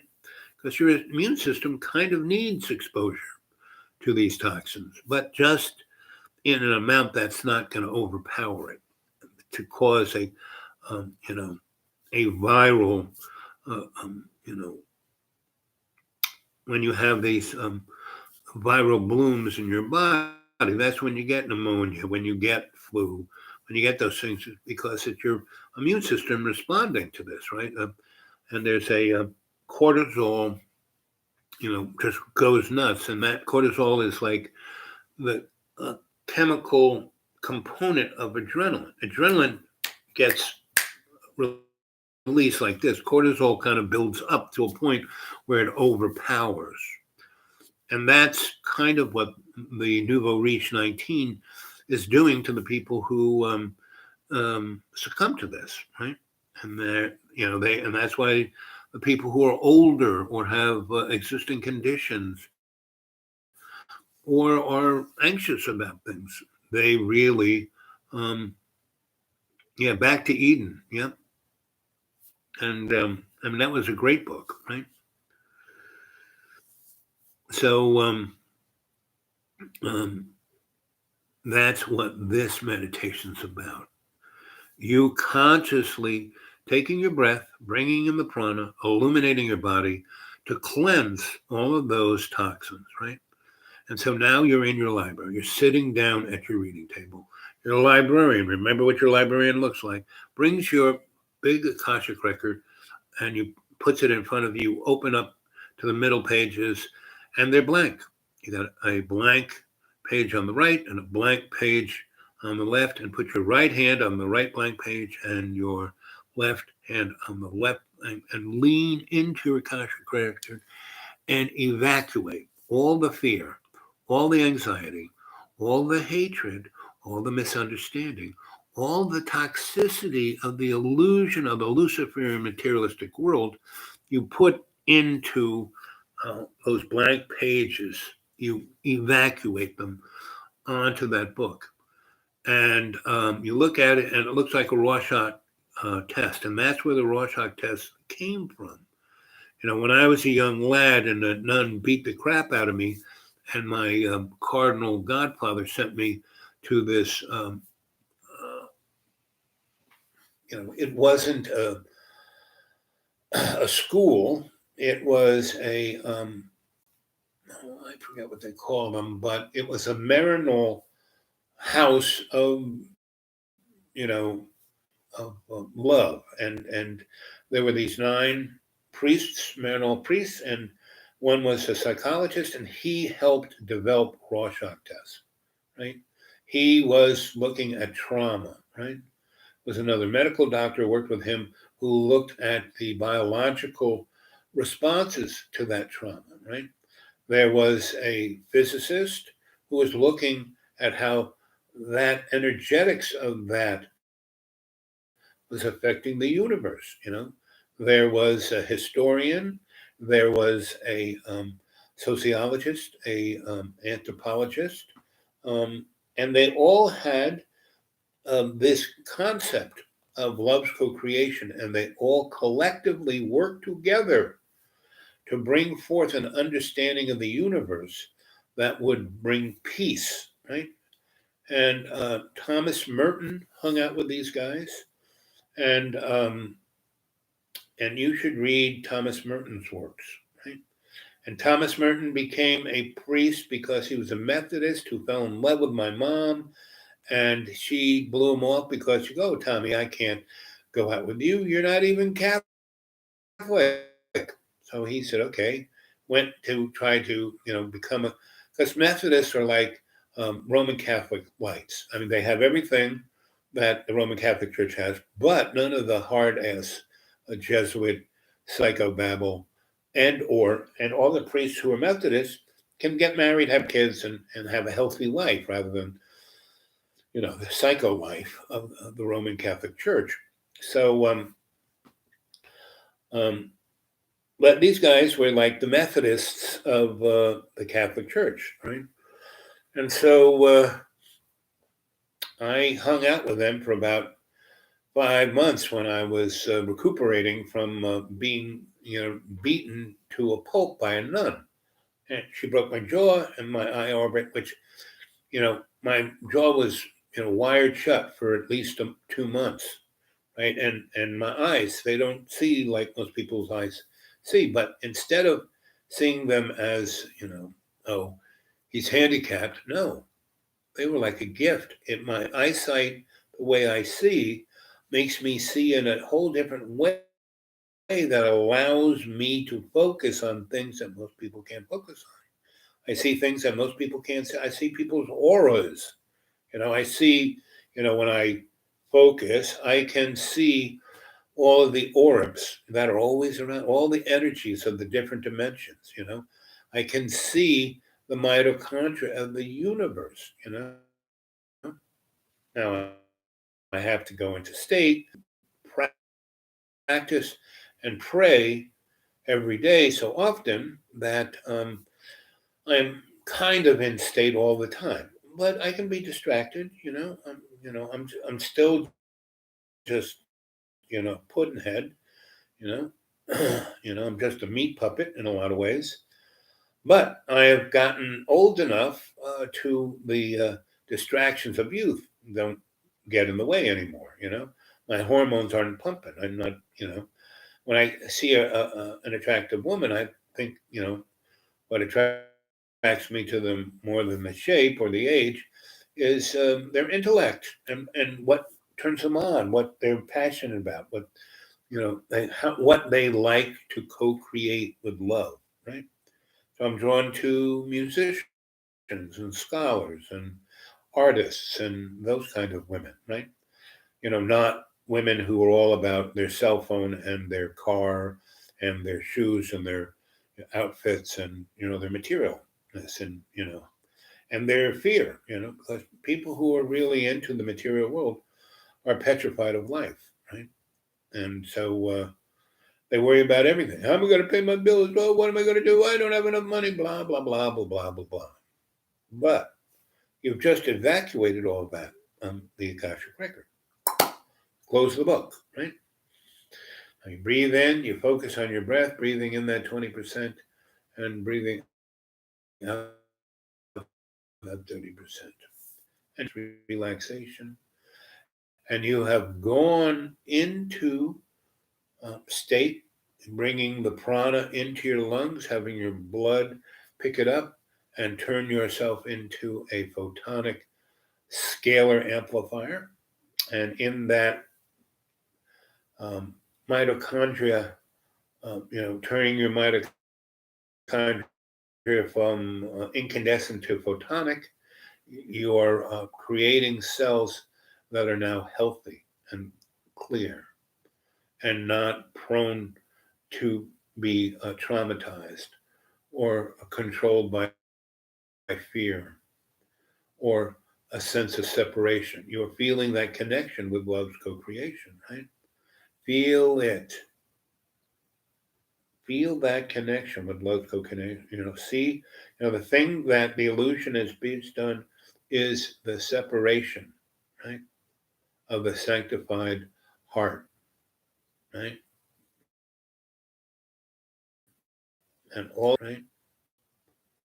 See it, feel it. You're there, right,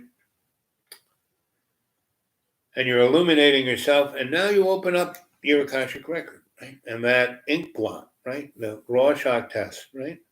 So look at that, all that evacuation of all that toxicity onto those 2 pages. It says, what do you see? So any of you on the live chat, Buddy, John, Josh, Fish, Sarah, Sandra, I can't see the other person. It's a real long one, Any of you, can you interpret what you see in your Akashic records in that ink blot? I would love to hear from you. Come on.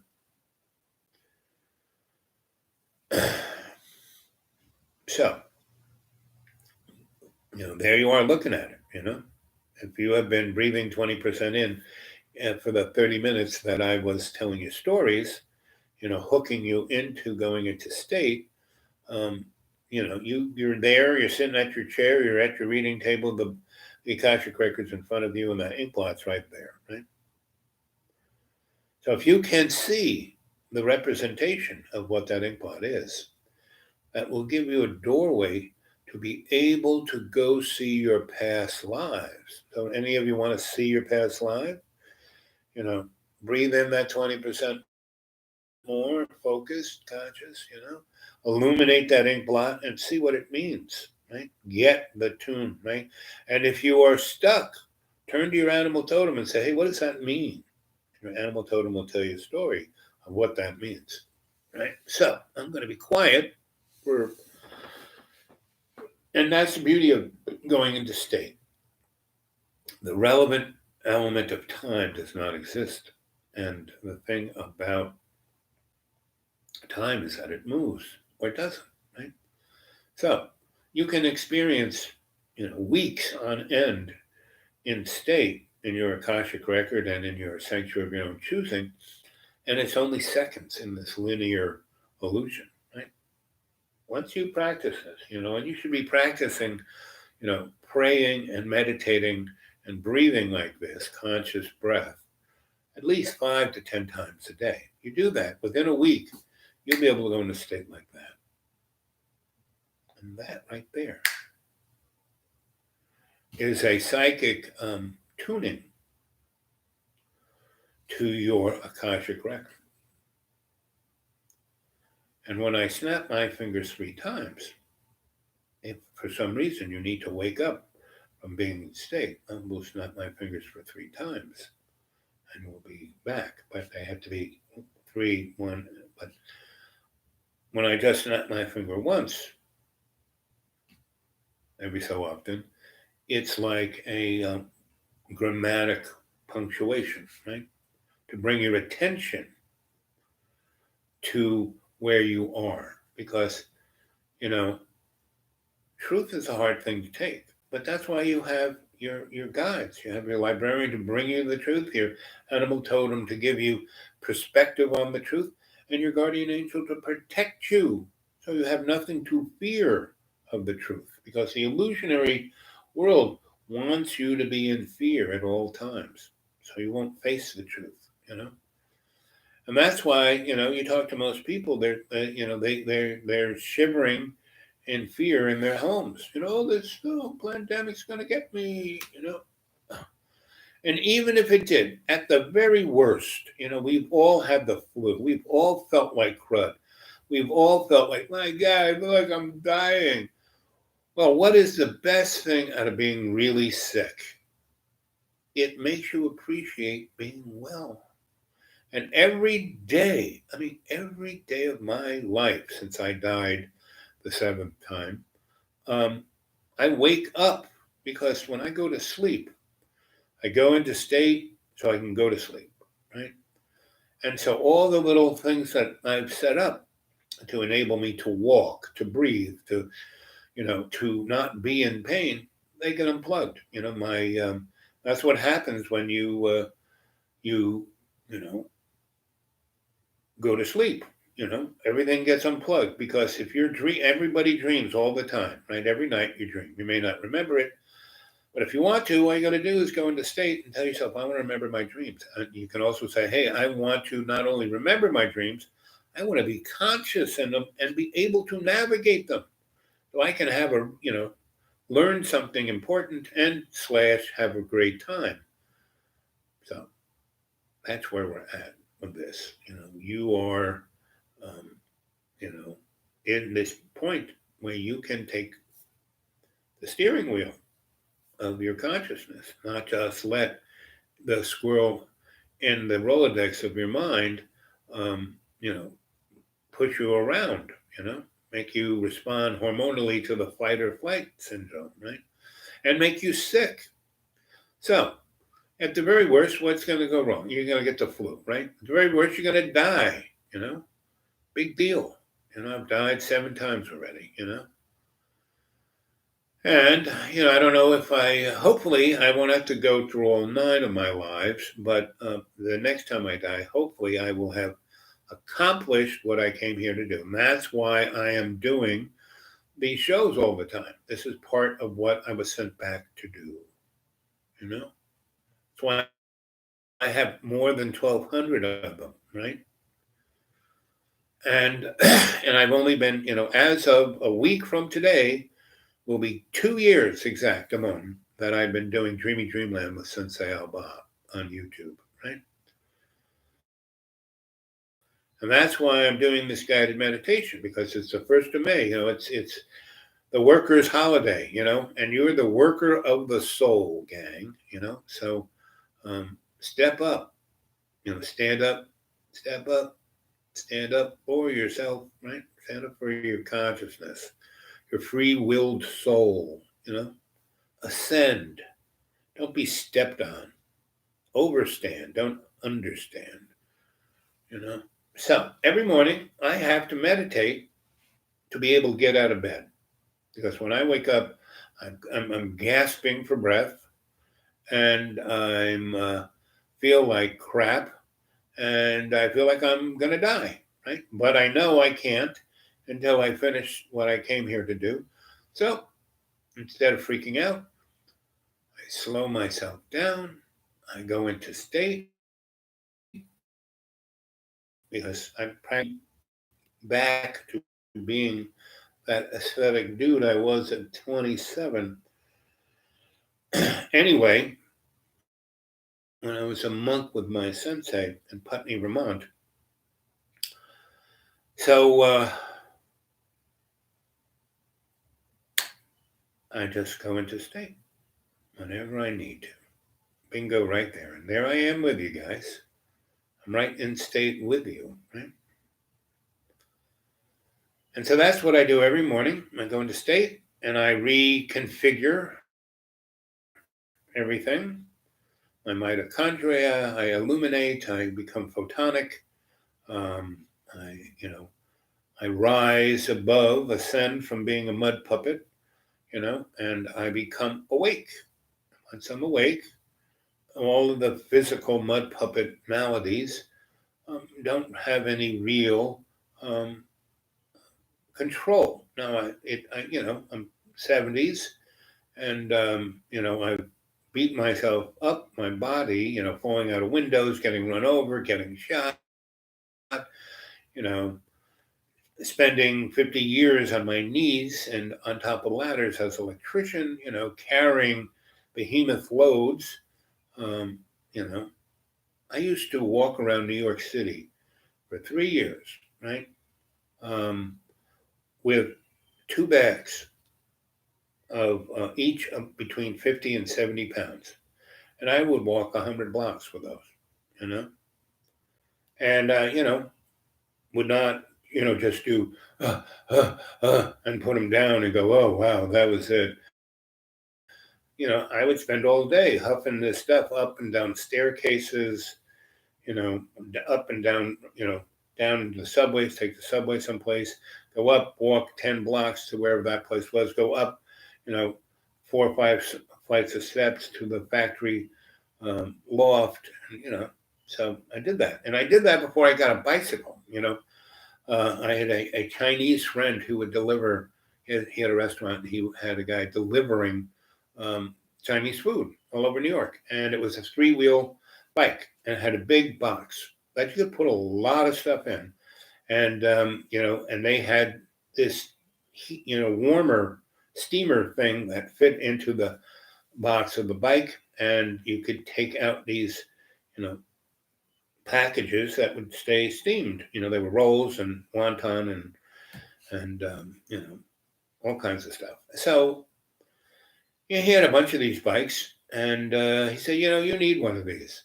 I see you carrying your, because I lived in a building. I lived, in the Chinese neighborhood, right? I worked for Hang and Young Electric, and so and you're seeing all of this because you're in state and in your Akashic records, like that Rorschach test has turned into a big screen, a video screen with 28 little screens around it. And as I'm telling you these sidebar stories, it's showing up right in your imaginary mirror, in your Akashic record, the story I'm telling you. So once I got my bike, boy, that made life a lot easier. But, I spent, 50 years doing that, huffing and puffing and standing on top of ladders and kneeling and crawling around. And so that really, and doing, before I got a battery operated screwdriver, I did a lot of this, right? So there's a thing called corporal tunnel. I have all of those things that people who work in factories and do the same thing all the time.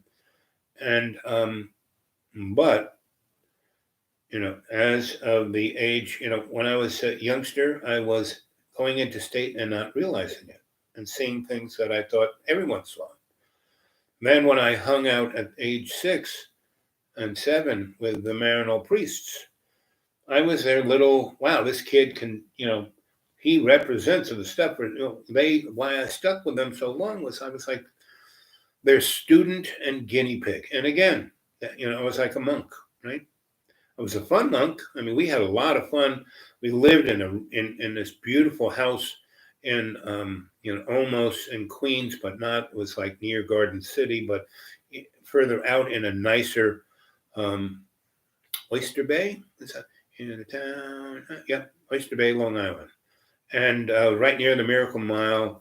And it was up in this estate in a big house, and we were close enough to Oyster Bay, which was a nice little town, and it was a harbor, right?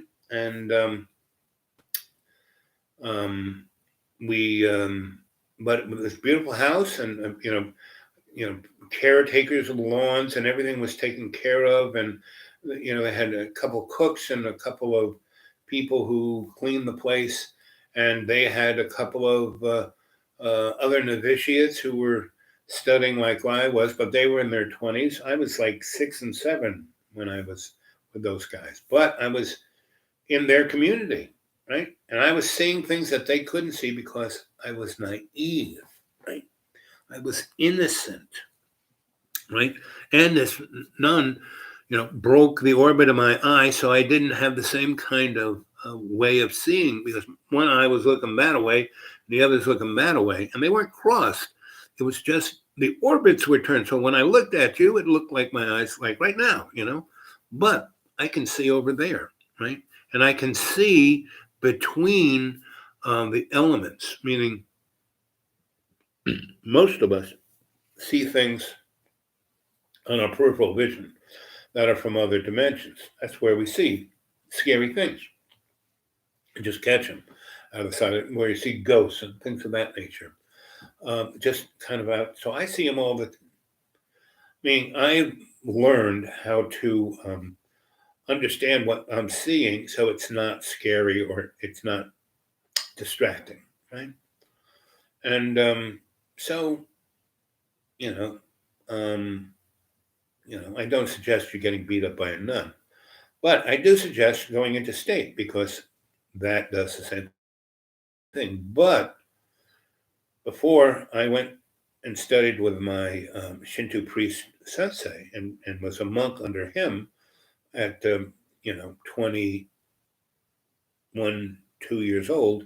Um, I mean, that's when I learned these things, right? The other things, like I said, I was naive, innocent, you know, and those are good things, It's good to be, and I'm still naive and innocent. I trust everyone, but I can read people like a book. So I trust everyone, but I can see who you really are. So I don't have to be abused by you just because I trust you. I'm innocent. I don't judge you. I don't judge anybody. I may judge an action you do and say I don't like that, but I don't judge you for that action, right? I say why did you do that? What motivated you to do that? And that is the psychosocial cultural anthropologist part of me. But you can't understand someone's psyche unless you understand their social background, what their orientations are. Can't understand that unless you understand their cultural dynamics. Where grandma came from, what holidays you celebrated, and what foods you ate, right, and what ceremonies you went through, and because that's what holidays and food are about, ceremony. You go to any indigenous or spiritual element, the altars all have kitchens, you know. So what's the Catholic Church? The bread is the Last Supper. It was a meal. That was the first. You know, that's where this all comes from, right? And that's what when you go into state, that Rorschach test has changed from my little storytelling, from the Rorschach test of the stuff you evacuated, to that you don't really want to look at, for me to tell you a story about all these different things that shamanically represent that Rorschach test. And now you're looking at it and you're seeing yourself. And this is where you can run your finger up and down the side of the big book, and you can go look at all your past lives, where you came from, what all those other experiences, because every life you live is karmic in nature, and it leaves a residue on your soul, right? So that's why we should all be going into state, trying our best to serve love's co-creation, so we can be conscious in our path of ascension, not going down, not going into the mud, not being, and someone said to me, "Oh, you got to be like Jesus because if you don't, you go to hell." No, that's transactional, and no, you live a human being. Hey, man, he was having sex. He had a whole family with Mary Magdalene. Oh boy, they don't want me to talk about that. So because it's a beautiful day, the satellites are right in mine, and I should have no trouble with the signal. But every time I talk about a little something, and that's going to get even worse because right now we have about 400 and let's say 600 satellites up there in space working, right, give or take, right. 600. That's it. We got a million little bolts and chunks of crap, garbage floating around in space, going about 18,000 miles an hour, and that can give your satellite a bad day. So that's why those satellites have to move around all the time, and that's why we have guys with big radars and telescopes keeping an eye on all that garbage. And that's why when they put satellites in geosynchronous, that's kind of outside of the low Earth orbit path of garbage. Well, good old Elon Musk is, right now, like I said, give or take somewhere between, 4,000 and 6,000 satellites up there, right? Now they're pretty big, they're pretty expensive. He is sending up 45,000 satellites on his SpaceX rockets, and he's going to be there's going to be the new Elon Musk internet, because there's going to be a satellite over everyone's freaking head, right? And you're almost going to be able to touch them. A friend of mine sent me a link of a guy from Ireland who was out, and he was watching, because Elon Musk, he's got 1,000 of those things up there testing his new, smartphone technology / his new internet technology / and he's gonna, that's his little whole. That's why he went into space, to rule the digital domain, to be the big daddy of the new AI, right? And everyone's going to be transhuman and hooked straight. They got these little bands that you put over your forehead that read your brain waves that go straight in the computer, that is training AI. So you will be interactive with AI. And why we're having the pandemic is because the only way that the national security state and the Silicon Valley and the military-industrial complex can still keep their position of materialistic military, is to control AI. And see, AI isn't really technology. It's not the faster, newer, groovier integrated chip. We got that technology. We will be able to keep leadership of that, no matter who else, the Japanese, the Chinese. What the Chinese have is basically, authoritative state that everyone has, signed on for. So their 1 point something billion people are, the learning tool for AI. And, so about 2017 or thereabouts, China announced that they were going to rule AI by 2025. And the military state, and Silicon Valley freaked out about that, right? And so Brookings studied and said, listen, it's not technology. It's not like they're stealing stuff and then becoming the big cream cheese. It's that they have a police state that can be authoritarian and force their population of 1 point something billion people to hook themselves up to their AI and be the teacher of AI. And that's why, we have our credit rating. Well, they have a social rating. And they have billions and millions of, closed circuit TVs all over the place watching everyone.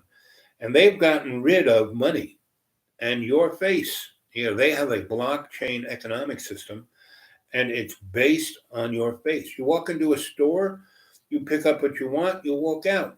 That item has an RFID that's registered in the store, and as you walk through the door, the AI knows that you picked up that candy bar or those sneakers, and it, instead of you paying money, it took it out of your account from your face, right? Now, if you're a good citizen, you get monetary rewards. You can get that better pair of sneakers. You can go to America on a jet plane and have a great time at Disneyland. They don't mind a good portion of their population going all over the world because they learn more stuff that way. It just enhances their economic mobility, their own, right?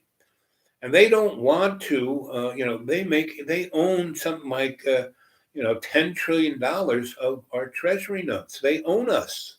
They make money only by selling us crap.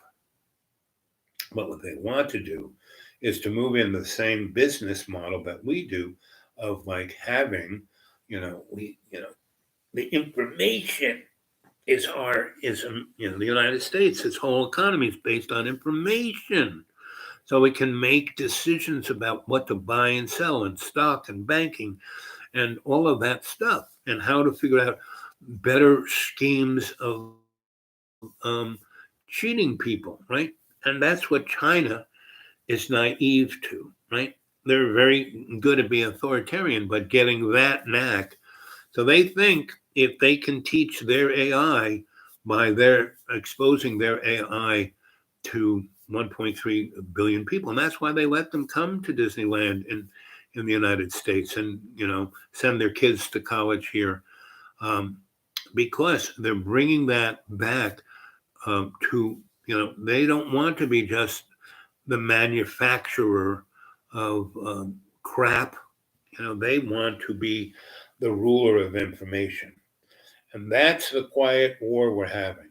We have silent weapons for quiet war. And that's what this uh, pandemic is. It's a silent weapon. They're talking, oh, the silent, the invisible enemy. Well, it's more like a silent weapon, a quiet weapon of a silent war, right? And you have to realize that, China, first of all, if you go to, Mr. Hyde, critical thinking, he'll give you the whole story about what that is. So I don't have to go into it, right? And we go see, the great granddaughter of Eisenhower, Laura, spiritually plugged into this in the sweetest, nicest, and she is like suffering for the sins of her forefathers. And there are a whole bunch of people who are doing YouTube shows that give the data. Richie from Boston, he's like, a gladiator out on the road, driving up and down the highways, seeing what's going on and giving good reports. But all these people have their own belief slash opinion of what's going on, right? Some of them are more connected. I mean, they're all, what's the best about all these people? Extraordinarily passionate, like Max Igon. He's another guy you guys should watch, right? And the interesting things, if you go into state, however many of you are in state right now, um, you can go look at these people's spiritual YouTube, and you can see the truth of all of these things, the conflicts that are going on, and that this stuff isn't just, transnational. This is trans-temporal, trans-dimensional, trans-stellar, right?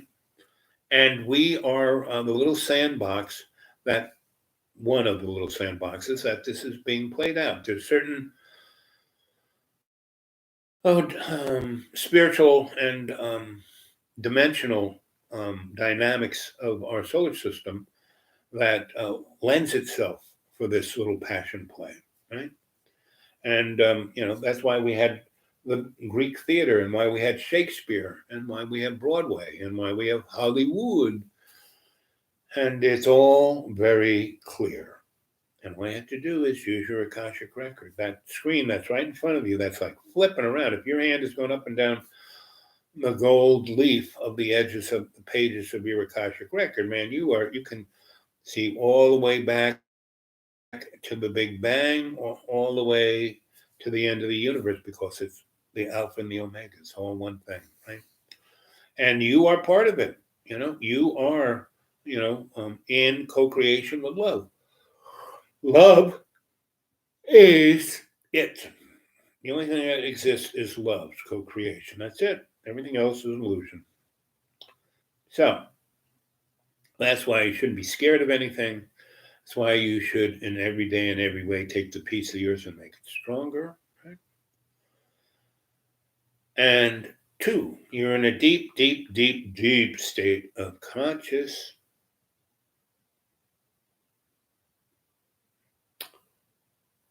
reflexation of your karmic field, of your meditative dynamic of your body with your Akashic record, with your superconscious mind. where love's co-creation lives inside of you. That's why it is the sanctuary of your own choice.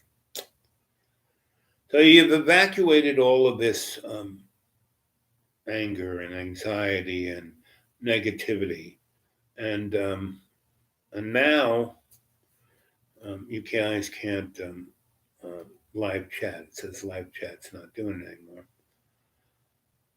So what you need to do right now is all of you who are, on, watching this right now, whether it's live right now for you or that you watch it later, at this moment right now, go into state, focus your breath, 20% in, 30% out. Focus your conscious, free-willed mind, and you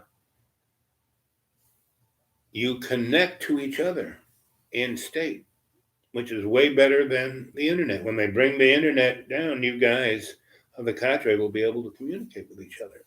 If you practice it, practice makes perfect. Right? And this I will not be able to do as many of these. This will be one of my last YouTubes. I will still, if they bring back restaurants, yeah, I'll do a few a week. But um, I won't be able to do it through this place I've been doing it. And so that's why I did so many, And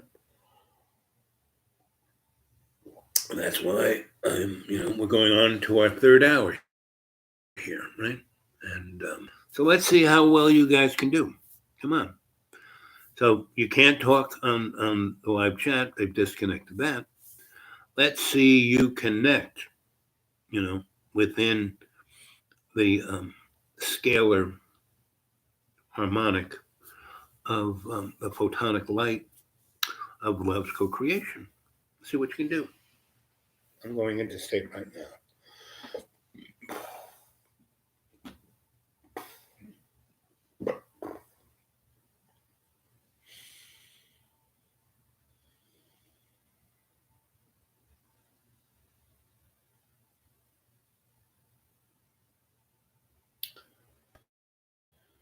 Two, you feel light as a feather.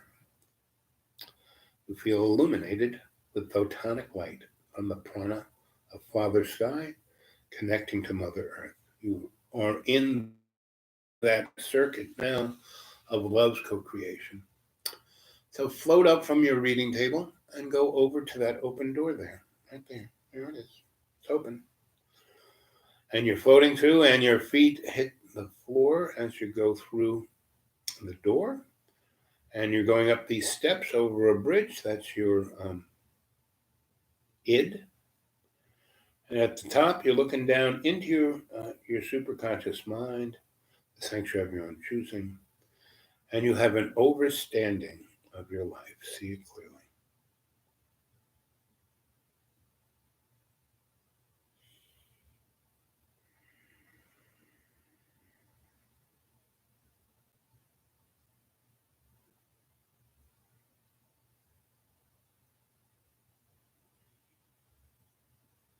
And as you're walking down the bridge, your foot hits the ground of your sanctuary, and you feel like an electric shock because you feel the connectivity with love's co-creation. You don't feel separate anymore. You feel connected to all your relations. Feel, see, taste, hear. You are at one with all your relations. You are serving love's co-creation. I'm going to be silent and in state while you travel through the sanctuary of your own choosing. Navigate it yourself.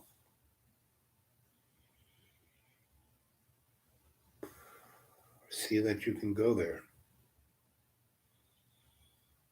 as often as you wish. The more you practice going into state, the more you can just, you're in a tensed area at work, driving, with, you're stuck in your house with, your loved ones and you haven't been able to get out. You're getting on each other's nerves, cabin fever, go into state. Bring that calmness of the energetics of photonic light. Bring that photonic light into your makabar. And that is the mathematical formula of the spheres that you belong to. When people see the orbs, that's what they're seeing, the Markabar. And that is like a time ship. Your Markabar can take you anywhere. And it has a dock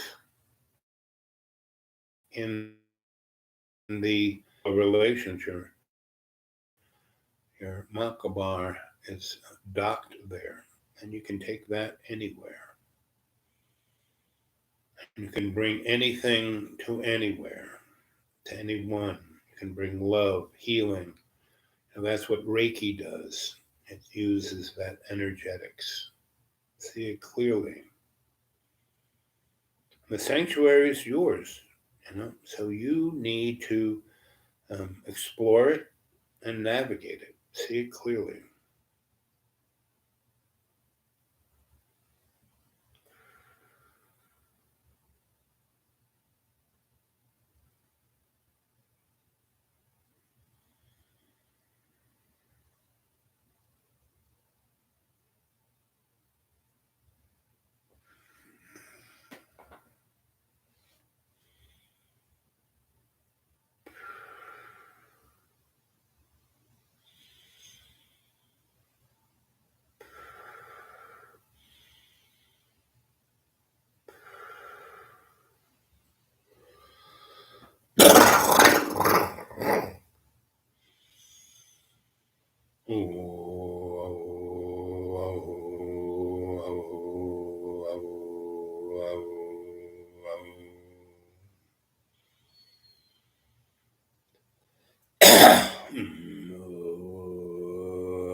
And 3, you're in a deep, deep, deep, deep state of relaxation. You're in your sanctuary of your own choosing. I'm going to be quiet, and you're going to go on a long vacation of many weeks in your sanctuary. You're going to see many things, find many teachers, bring forth many truths, many understandings, many solidities of all of your life's experience, all your past life's experience, all your future life's experiences, all the things that are right in front of us with this plandemic, scandemic. See it clearly. Let it go. Let go whatever anxiety you have. Let go whatever anger you have. Eliminate, evacuate all of that through your breath. And let the prana heal your body and your soul. I am a good example of that. I've come back from death. I have a lot of things wrong with me, but I'm not diseased, I'm not ill, because I use the energetics of my ability to go into state, meditate, to go into my sanctuary of my own choosing, to heal myself up on my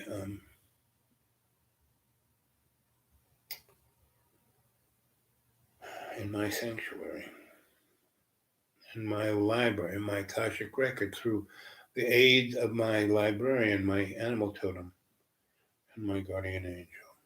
Okay, kept informed, enlightened, and protected.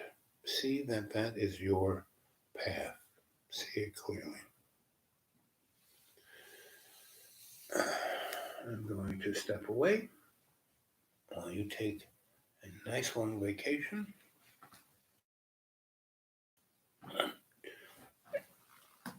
And I'll be back.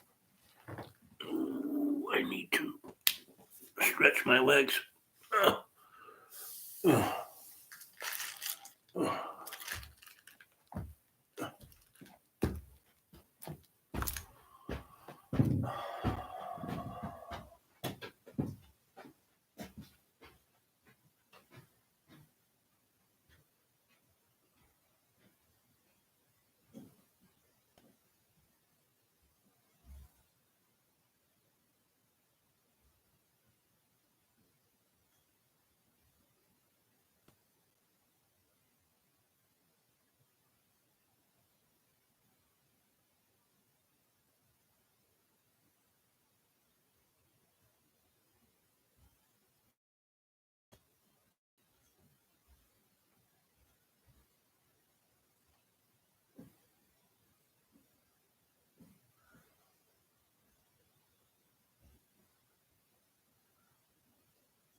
Good evening, good morning, good afternoon, and welcome to Dreamy Dreamland with Sensei Bob. I am your Sensei Bob, your griot,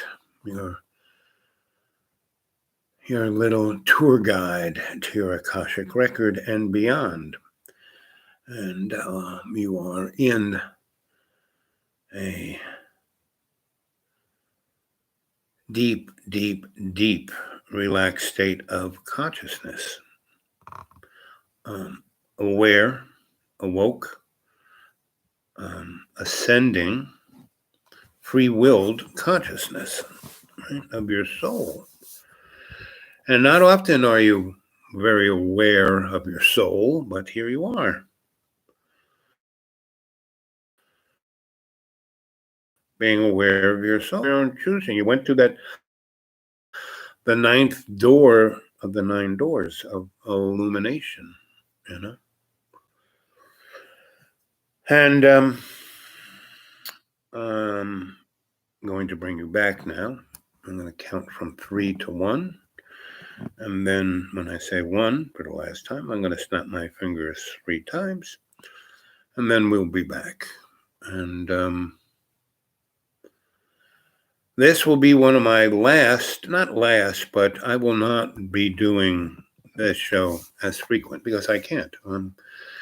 I'm going to be moving more into the deep green than my neighbor's house, right? And I'm leaving that, the convenience, kind of gotten spoiled. And, in a lot of ways, I probably could stay a little longer, but I'm going to, it's May 1st, May Day, and that's, the Revolutionary Freeing Day. This day you all should celebrate the freeing of your consciousness, right? Not just your material mud bag, but your soul, the photonic luminescence of love's co-creation that is you, right? You are not alone. You're not separated, and that's the illusion of Lucifer, right? So I will try and come back maybe once a week, and if that nice little neighborhood holler restaurant about 8-10 miles from me opens up and still has good Wi-Fi, I'll go there. If my tomorrow, depending on the day and lots of things, I might go into Johnson City and see if my 3 favorite restaurants, because they're supposed to be loosening up, whether they're open, right? And if they are, if I'm at my fancy breakfast spot, I will open up. Now, on the other side, going towards Boone, that college town is closed. So the kids aren't coming back. And that is 89 to 90% of the economy of that city. And they probably had, roughly 100 restaurants, and I'm including fast food, but beer joints and all kinds of pizza place, lots of different kinds of, they're all closed. And I would say at least 80% are coming back. I mean, they were already living on the edge, and they've had 5 weeks of no income, and they've gotten no money from the small business whoop-de-doo thing. And the state is really, we did not join up, Tennessee did not join up with the expansion of Medicare. So our medical thing is, but we haven't, we're, as my friend says, we're in the armpit of the world, so no one comes here. So we're not exposed. But this, pandemic is more a spiritual thing. And here you are, you're in your sanctuary of your own choosing right here, right now. Look around. See, you're going to see all these signs, all these guideposts, all these things telling you what's going on, the real truth. You can go up the steps of the bandstand and get up there and get, again, a great overstanding of what's going on and ask a question. Turn 180 degrees and there will be somebody to give you that answer, right? So I would suggest that I won't be around as much, but I'll always be there for you. I'm in the shamanic state all the time. I see all of you all the time. My heart is always open to you all of the time. I am, your sensei griot that's there to be the example and the connective tissue to love's co-creation, right? And it's you who do that, but I am here as your example. And I have more than 1,200 shows on Dreamy Dreamland with Sensei Al Bob that you can go watch, right? And you can, whatever is convenient, a dartboard, dice, the magic 8-ball, whatever, and go watch that show, right? Practice going into state.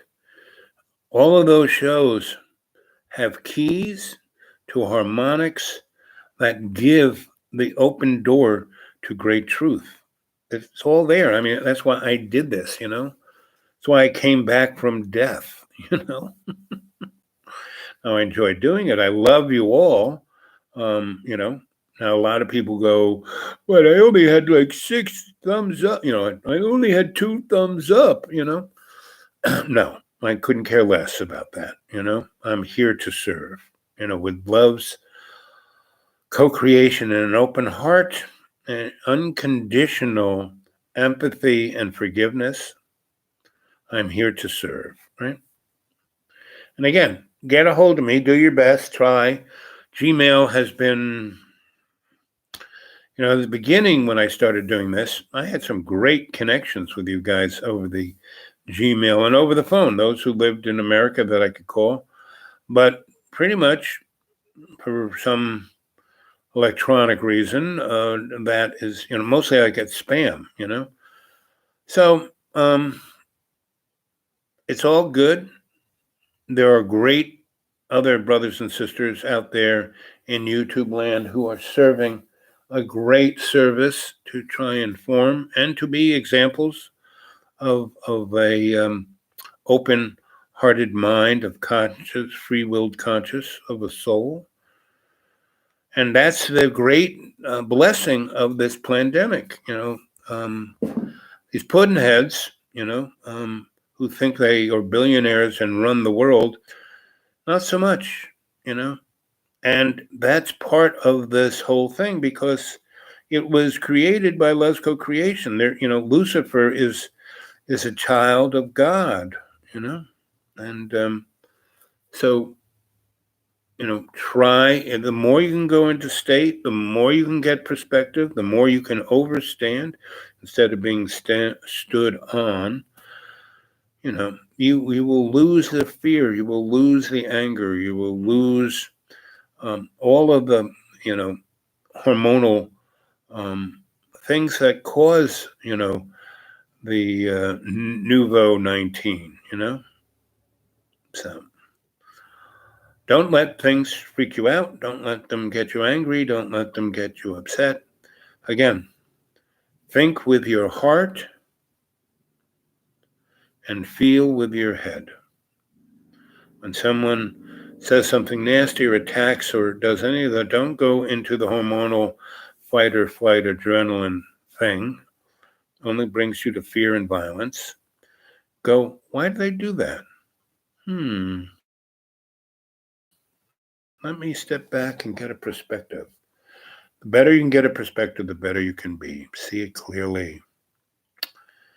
And you're walking now over towards the bridge of your id. Your hand is on the rail and you're walking into your subconscious mind, the library of your Akashic record. And 3, you're in a deep, deep, deep state of conscious relaxation, becoming aware of everything around you and who and what you are. And you're walking into your library and you see your guides, your librarian, your animal totem, and your guardian angel. Bow with respect and humility to your librarian. See your librarian clearly. Do not forget what your librarian looks like. Then turn to her left, their left. And my librarian is female, but yours may not be. Yours could be almost anything, a cube, anything, Do not let my perspective cloud yours, Do not let yourself be put in a box. Right? See it clearly. And then you look at your animal totem, see your animal totem clearly, appreciate with humility all of the insight through its telling you stories of what you've been seeing. Right? And you turn to the left of your animal totem and see your guardian angel, see it clearly. Realize your guardian angel always has had your back. There are a number of times that you say, how did I live through that? Because your guardian angel had your back. I got shot. And all I did was get creased in the hand, this little scar right here. I grabbed the gun so that person wouldn't kill someone else. And the guy who would have been killed would have died. And the guy who would have shot him would have, definitely gone to jail or, gotten sentenced to death. And they were, family. They just let their hormones get the better of them. And I interceded. And because I got shot and I was bleeding like a pig, it freaked them out because they cared a great deal about me because I had been instrumental in a lot of things in their family. And I was the only, this was a very dangerous area, almost a war zone. And it was a war zone. Everybody was packing, carrying steel. And I was the only guy who, I was walking around in shorts and a t-shirt and flip-flops. I was very obviously, carrying nothing except my love and respect for everyone. And that's what, got me from being Mr. and Miss Fix-It. And not fixing it. A lot of people, no. You fix things by being an example and being there, just being there for people. Not trying to control their life. That's not being Mr. Fix-It. No. It's being Mr. Controller or Miss Controller, right? You don't want to do that. Because people have to make up their own minds, but you can assist through your example. And 2, you're in a deep, deep, deep state of consciousness and state of conscious relaxation. And you become aware of your avatar, of your bag of water. See, feel, you start hearing the environment around you. And then I'm going to say 1. 1, you're back in your body. And you're back where you were sitting. You're back in that environment. I'm going to snap my fingers and you will be 100% back. Right? Now, if you want to get a hold of me at thedudeawake42@gmail.com, you can, and leave me, hey, this is what I experienced on the journey. In the last few weeks, all I get is spam and, crappy messages from all of the, platforms wanting me to join their this or do their that. And whatever emails I get from you guys are links and Gmail says, can't bring you that, can't find the address, can't do this, can't do that. It tells me that you sent me something. The links I get, all the links you guys send me are great. I really like them. I go look at them, Buddy is really great at that. I mean, you all are. You all send me stuff, and I appreciate that. But, about 6-7 months ago, there were a lot of you who we would carry on really interesting conversations. Now, you can do that at the bottom down here. You can, very few people anyway, leave comments. So come on, Leave some comments, Go read my novels at xratted.blogspot.com and leave comments there, right?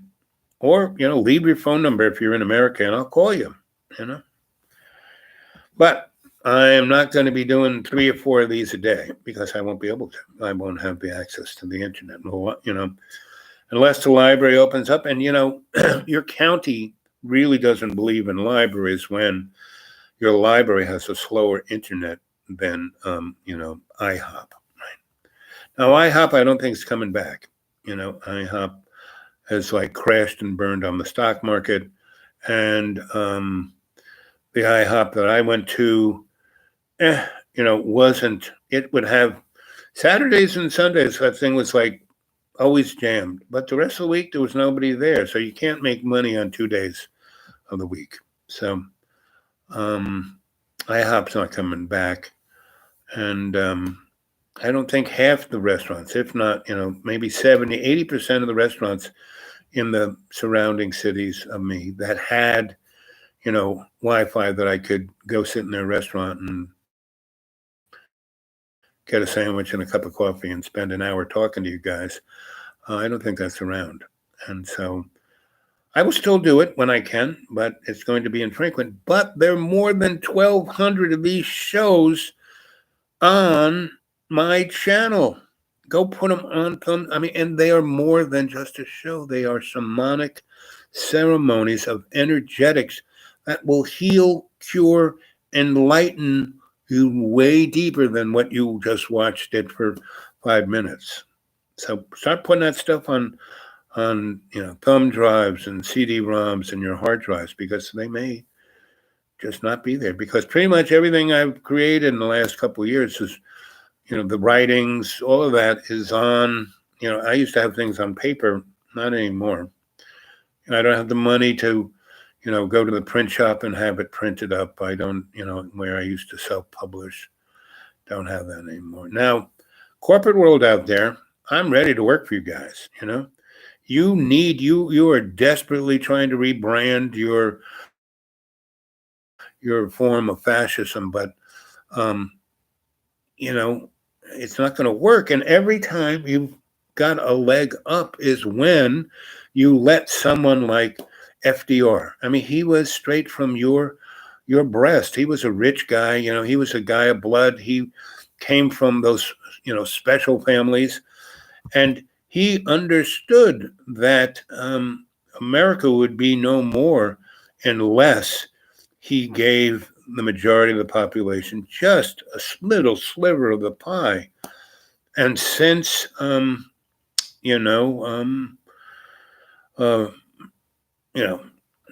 this started after World War II, because, the revolution started in the 1890s, came to fruition in the 1940s, hit a hiatus in the 1950s, and then, with the red baiting, thus getting rid of the socialists and the communists, because back in the day, the U.S. just didn't have the Republicans and Democrats, no.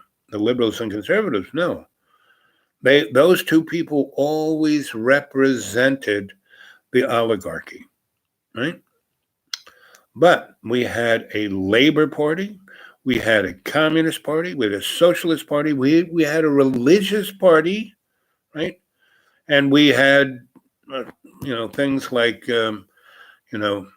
libertarian. I mean, we had a ton of other, environmentalists, you name it. And those folks got enough of the vote where the American Congress and Senate had to be not just one or the other, not just polarized, but they kind of had to make a deal with everybody, a collective, right? And that's when we worked the best. And if you think you can scare the general population or murder them into going along with your new fascist consumerism, not going to quite happen. And there's always this unexpected consequence that you guys aren't even thinking about, because your egos are so big, you think you can do whatever. And look at Carrot Pinhead. Now, you hired him to just be the clown, but he's doing more than that. Carrot Head lies so much, he comes around and everything out of his mouth is like the truth. It's like this unexpected consequence. And, he's talking about the swamp. Well, his administration is the swampiest swamp. And people are starting to realize that. And, but he has made it so in your frigging face that, Obama, he was worse than Carrot Boy. But he Billy Boy was, I feel your pain, and Jimmy Carter, I have lust in my heart, these were all, just turnips in the field of, fascist oligarchy. And that's what America's been since Chris Columbus got here. What did we do but murder millions of indigenous people? And we missed the boat. If we had, what Thanksgiving is supposed to be, where we share the table with them, not really. So, gang, you, the cadre over here, you got to step up, right? You got to really practice going into state. Now, a lot of you have and have changed yourself amazingly. Just, especially the majority of you who comment, Buddy and Jane and 09 and Dragon and a whole bunch of you who are, step up. You have. And the 300 or so of, we can't quite get over 400 in the cadre. If you join and if you, it's like, really? But that's okay, because that's not what I'm doing this for, right?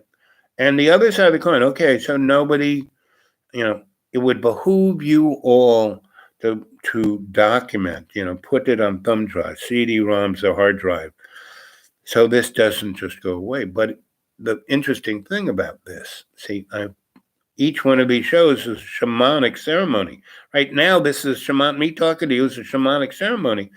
It's being imprinted into the cloud. Yeah, they're not going to be, it's not, no matter what they try to do, they're not getting rid of this, right? And it's going to have an aesthetic. I've been pushing this a alternative aesthetic, and it's happening. I can see it in, all the other brothers and sisters who are doing their YouTubes in their own way, co-creating with Love's Co-Creation, Jimmy, Richie of Boston, Crow House, all of the other brothers and sisters who are doing great work, even though they can get stuck on their belief structures and their opinions, they are still energetically, shamanically representing Love's Co-Creation. That's the beauty of this. So that's the beauty of the pandemic. No matter how hard they try, the more positive side of this is coming out. And all I can say to the corporate oligarchy is, instead of trying to step on all the folk who are serving Love's Co-Creation, you should embrace them. You should bring them into your fold. And, that's what you tried to do with the media. You went and bought it all, right?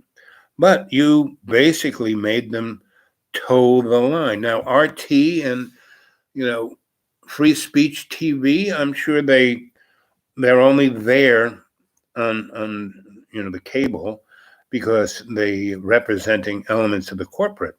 But you're getting the idea, guys. You're bringing people in who basically are serving Love's Co-Creation, right?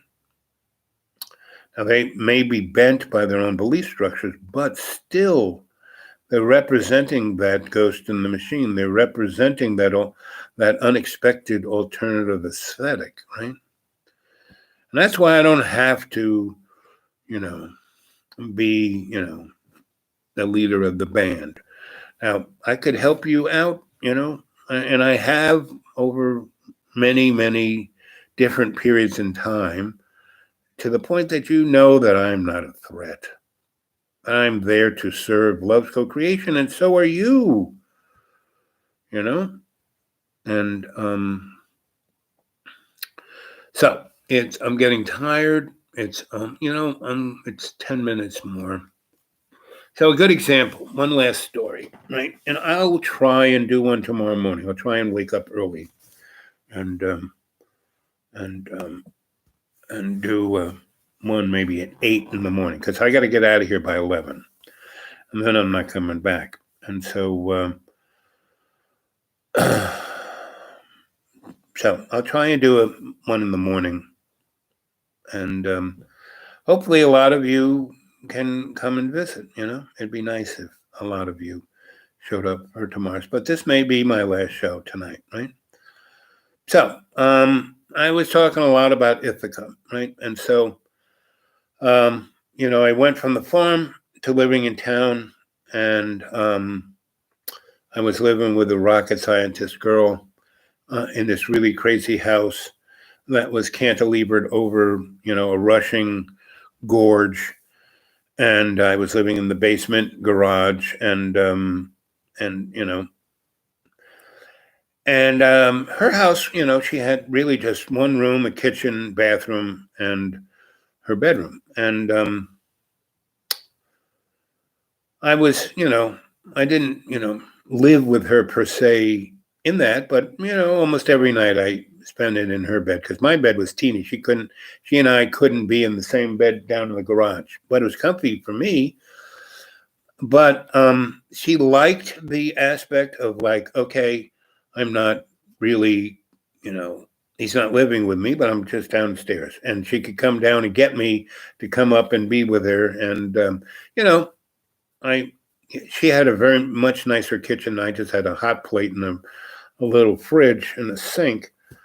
That was like in my bathroom was my kitchen, but it had a great view. I have to say that my bathroom went out onto the deck overlooking the rushing river. So I put a tarp over my deck. So that in the spring, summer, fall season, which is when I lived there, was bigger part of my house, my deck, than the garage. Anyway, bottom line was she had this tendency of getting stuck with guys, right? And then they would, she would not like it, right? Because she was a pretty pushy, always right kind. She was a Virgo, always right, but she was always right, especially as a rocket scientist. She was really dead on. And so I always tried to connect my scientist self with hers and have sex with her. And she was a wildcat. So it was, pretty good for about 4 or 5 months. But as it got cold, we went out to visit these women who were, stepping up against, the missiles going into George H. was president, and he was carrying. I mean, Ronald Reagan was, just a figurehead to George H. So George H. actually was president for 3 terms. 2 with Ronnie and 1 for himself.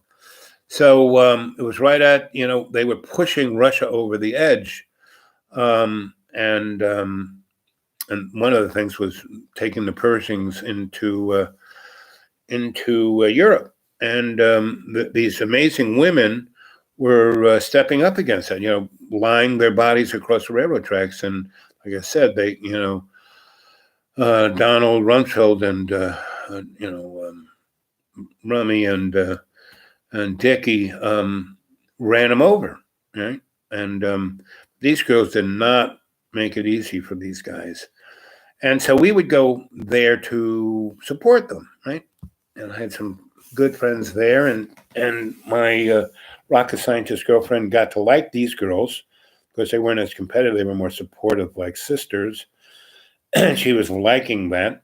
And she liked that in me, that I brought her into the indigenous people. I was hanging with the Iroquois Nation and part of, Grandpa David's circle that was negotiating with the state over their land rights. And And so went to a lot of powwows.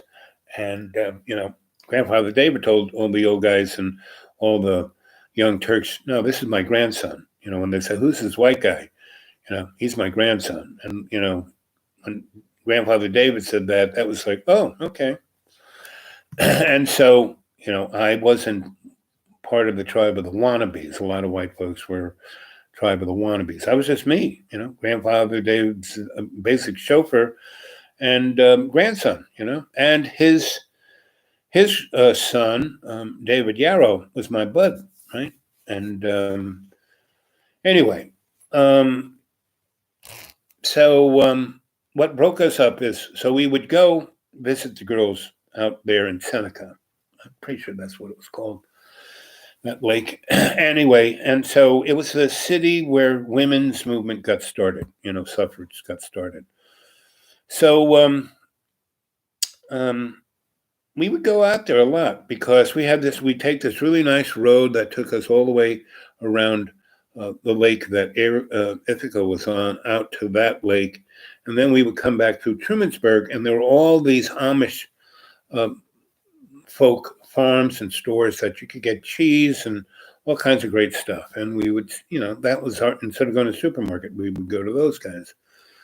And so it was, November-ish, not quite Thanksgiving. And they were calling for, the first big snow, lake effect snow of the season. And we've had a couple of little, tufts of snow coming in. And but it was, we woke up and it was beautiful that day. It was Sunday or Saturday. And I said, okay, let's go out there early. Let's do everything. And let's get back before it snows. And she goes, I don't see a cloud in the sky. It'll be fine. I said, okay. So we drive out there. We see the girls. We hang out with them. We have tea.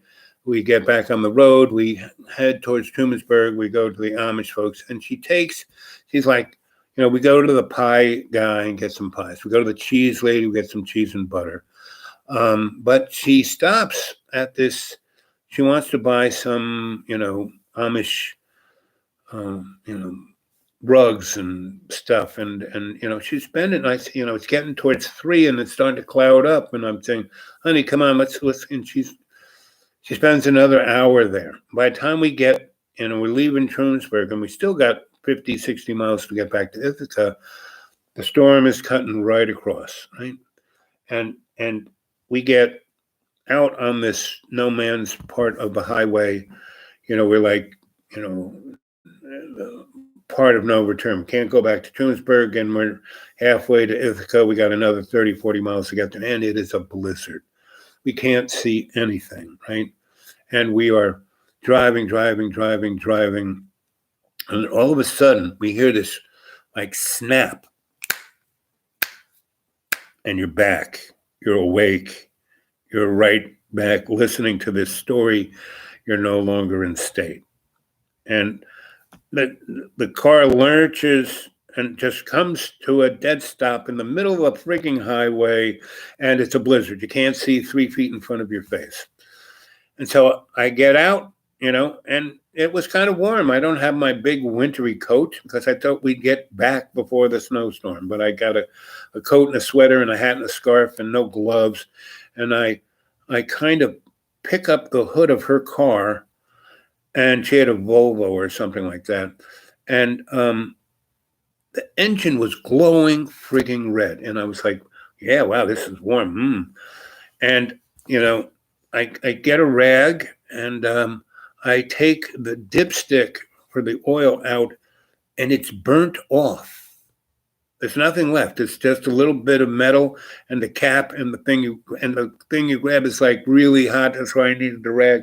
And it's burnt off. And the smell of the engine's glowing red. And the engine seized because there was no oil in it, right? So I get back, and this is her car, right? And I used to, when I first said, I'll start working on your car for you. No, I'll take care of it. I know what I'm doing. I'm mechanically minded. Anyway, so I get back in the car, and she goes, what's wrong with the car? And I said, honey, there's a little light on the dashboard that says oil. did that thing ever light up? And she goes, oh, yeah, about 2 months ago, it lit up. And I said, so? She goes, so I, got down and I took the light bulb out and, it didn't bother me anymore. I said, so you didn't realize that came on because that little light was telling you that your engine needed oil? She goes, oh, I didn't know that. I said, your engine is seized. This car, is gone. Forget about it. It's dead. And she goes, what do you mean? And I said, so the blankets and, candy bars and water and booze I stuck in the back, is that back there? And she goes, well, I gave it to the girls at the camp.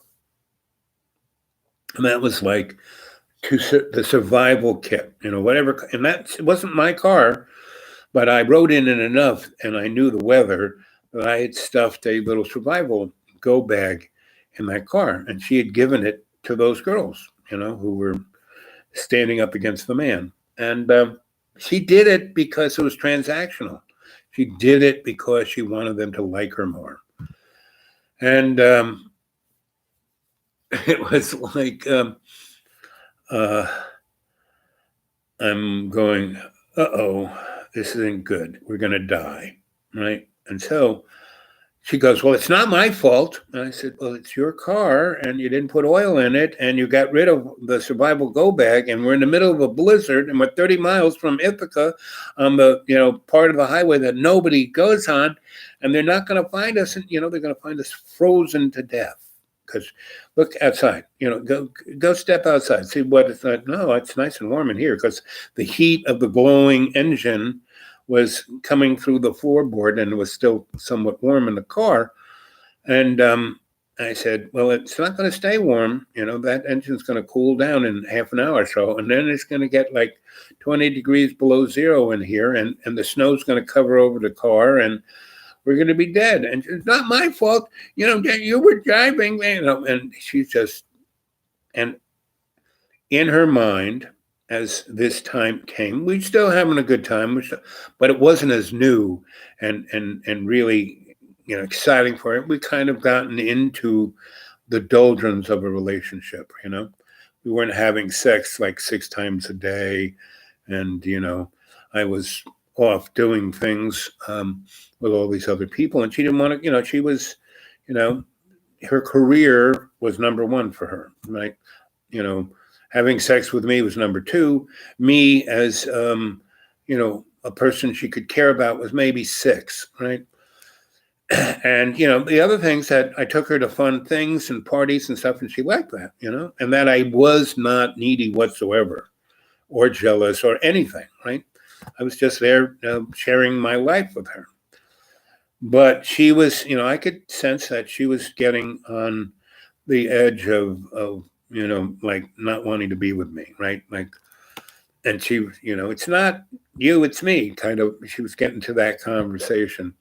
But I had already felt it, and I had already found another place to be. One of those guys at the King Club, he had this he had a nice little farmhouse that used to be a farm in his family, and he turned it into a mobile with like 100 retired folks on it.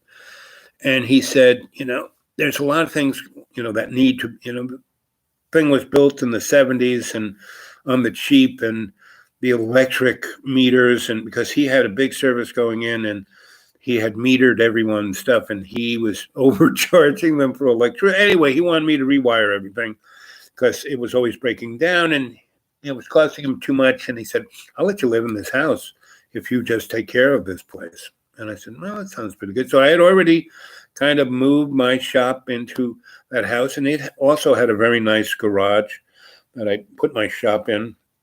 And I pretty much had moved pretty much and she never, no longer did, she come down and spend time in my little, because it was really cramped and smelled of garage and she wanted, if she wanted to have sex, she wanted to do it in her bed, and she would send me, she didn't want to sleep with me in her bed. She would say, anyway, so now it happened more and more. So I saw the handwriting, but here we were out, and we were going to die. I mean, we were going to die. I mean, we were going to die. It was pretty obvious, and I was just, and I was kind of, and she was like really pissed because she's a smart girl. And she realized that it was all her fault. Her car didn't change the oil, got rid of the survival bag, and made us, we were 2 to 3 hours later. Then I said, I want to get home by 2. And this was like 5. And it was already kind of dark, and it was a blizzard, right? We're going to die, And so I was resigned to it. It's okay. I've already died 5 times by now. And, I've already been shot. I got that experience, drove off a cliff, and survived that experience. Anyway, so she is screaming at me, "It's not me, it's you were driving, it's blah, blah, blah, blah." And she's like losing her mind because she's realized we're going to die and it's her fault, but she can't, she's a Virgo, she can't handle it's her fault, she don't want that go down on her postscript. Anyway, and forget her brilliant career as a rocket scientist, eh, and I was like more kind of fight, right? And she was really, really, really, really getting so angry. She was at a point where she was like going to rip her clothes off and let's have sex in the car while it's still warm, and then we can freeze to death, all sweaty. And she wasn't quite at the point of ripping her clothes off, but she's at the point of screaming right in my face and wanting me to get angry, to argue with her. And I just basically put all the facts in a row and just left it at that. And so she's screaming at me. And all of a sudden, this explosion occurs and we go flying through the air. We're flying through the air. I'm going, what the? And I'm looking around and we're flying through the air and we come to we get stuck into a snowdrift, snow that had been piled up there from the last 3 or 4. And this is a place when, Ithaca gets maybe 2 inches. This spot where the car was gets like 6 inches. So there was, snow on the side of the road, even though in Ithaca there was no snow. Anyway, so we go flying through the air and we land in this snowdrift and we're like stuck, like leaning forward. I'm pushed up against the steering wheel. She's kind of hanging. She's still in her lap safety belt. And, we're there for, and she's like, the wind is knocked out of her. I kind of knew how to roll with it. So it didn't really hurt, I didn't bump my head or break anything, but she got, shocked. Right. And I think she bumped her head a little bit on the front of her car. But not because she had a safety belt on it. She didn't. She'd probably gone through the windshield. But, she got really tugged. And somehow the initial explosion of us flying through the air wasn't the thing that it was coming to an immediate stop in the snowdrift after flying through the air of the car that brought us to she's not screaming anymore, and she's just breathing, and all of a sudden there's a tapping on the window, and it's like, "Are you guys okay in there? You guys okay?" And what had happened was a big gigantic snow plow didn't see us and whacked us in the back, and we just flew through the air and landed in that snowdrift. And he came and got us out and got us into the cab of his gigantic big snowplow. And it was toasty in there. It was like the Caribbean, right?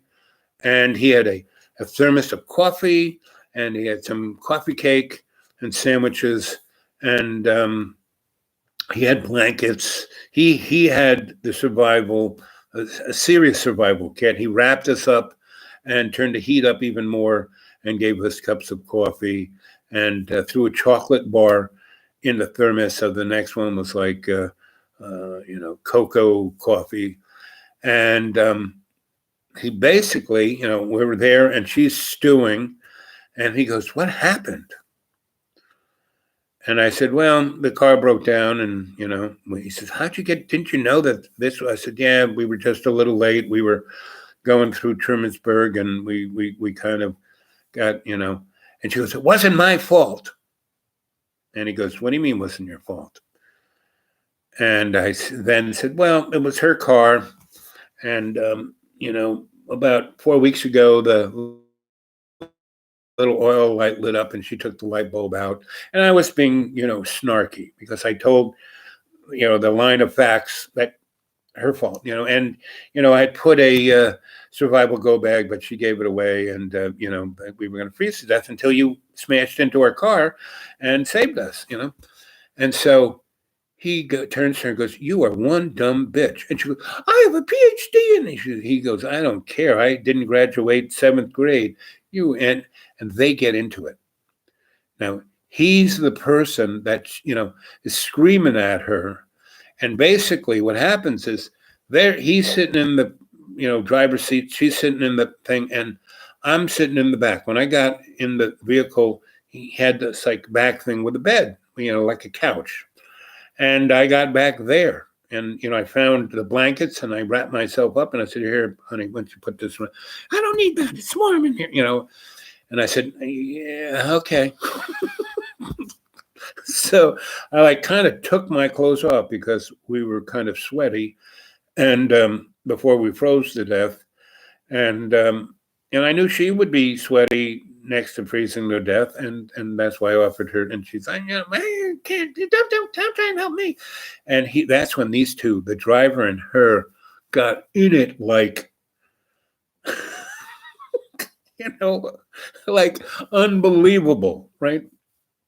And so he's, driving into Ithaca, and he's going right by this guy's,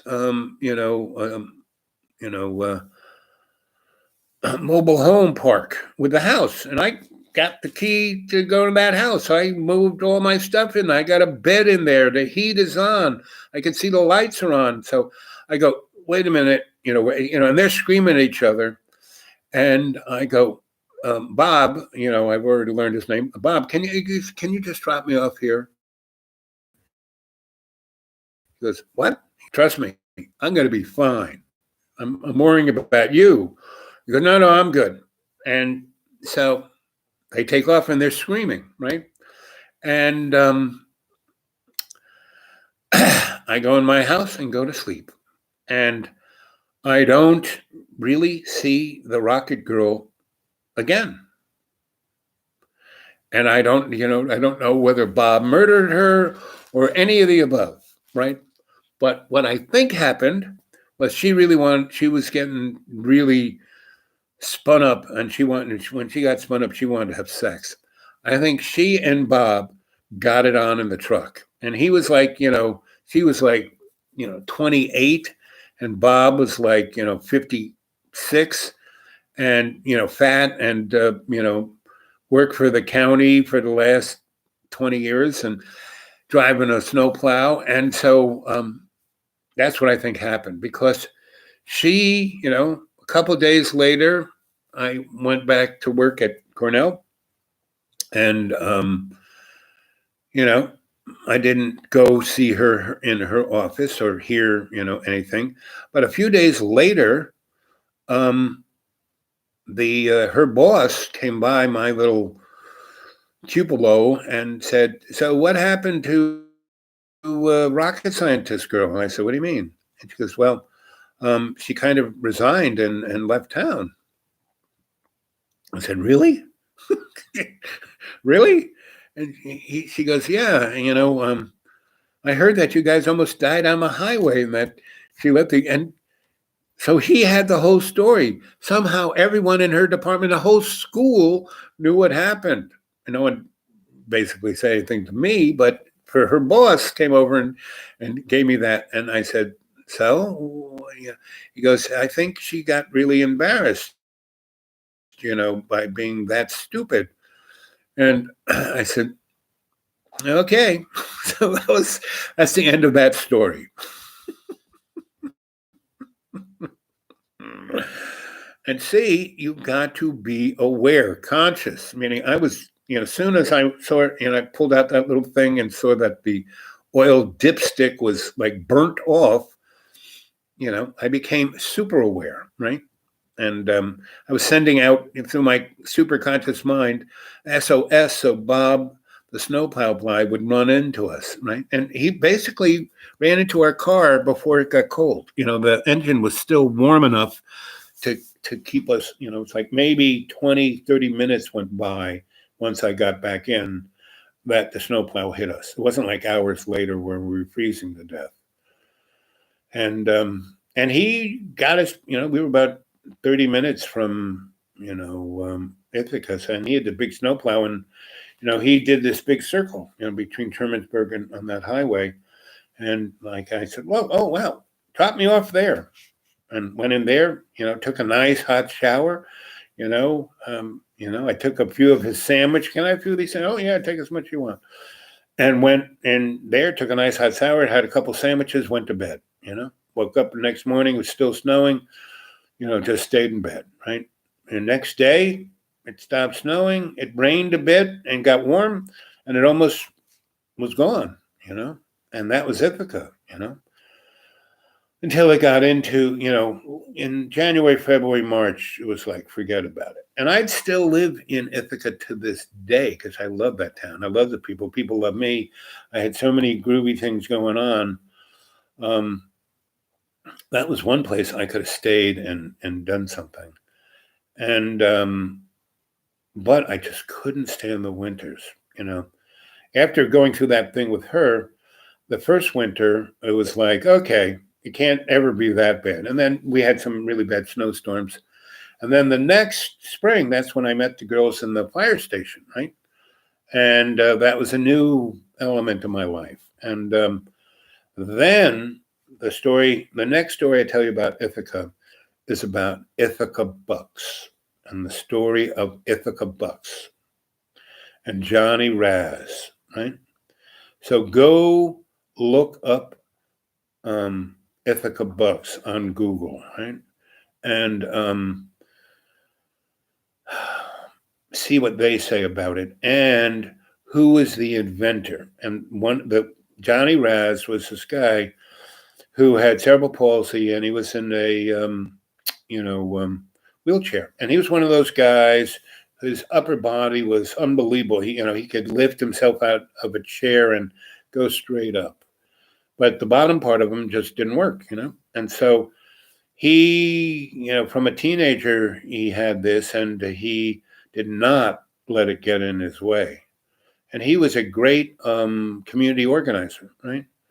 And and I'll tell you the story of Ithaca Bucks, but go Google it, see what you can find out about it, and see about the guy who was the poster boy of Ithaca Bucks. And he will be a guy in a wheelchair, right? And he may not be called Johnny Raz because that was his street name. And if you see, it was, if the official story is somebody other than a guy in a wheelchair, then then they're not giving him the full story. And I will tell you the story of Ithaca, New York Bucks, right? And I'll tell you that next time I see you. And here it is, 3 hours, 18 minutes, and 44 seconds. So at 3 hours, 19 minutes, and 19 seconds, I'm going to say goodnight and go warm up my tea. And I love you guys. And there's 5 of you there, 3 thumbs up. They disconnected. Let's see. Unable to connect to chat. Please try again later. Okay, here we go. I love you guys. Sweet dreams. I'm going to bed soon. I'll try to get a hold of you in the morning, 8 a.m. Okay?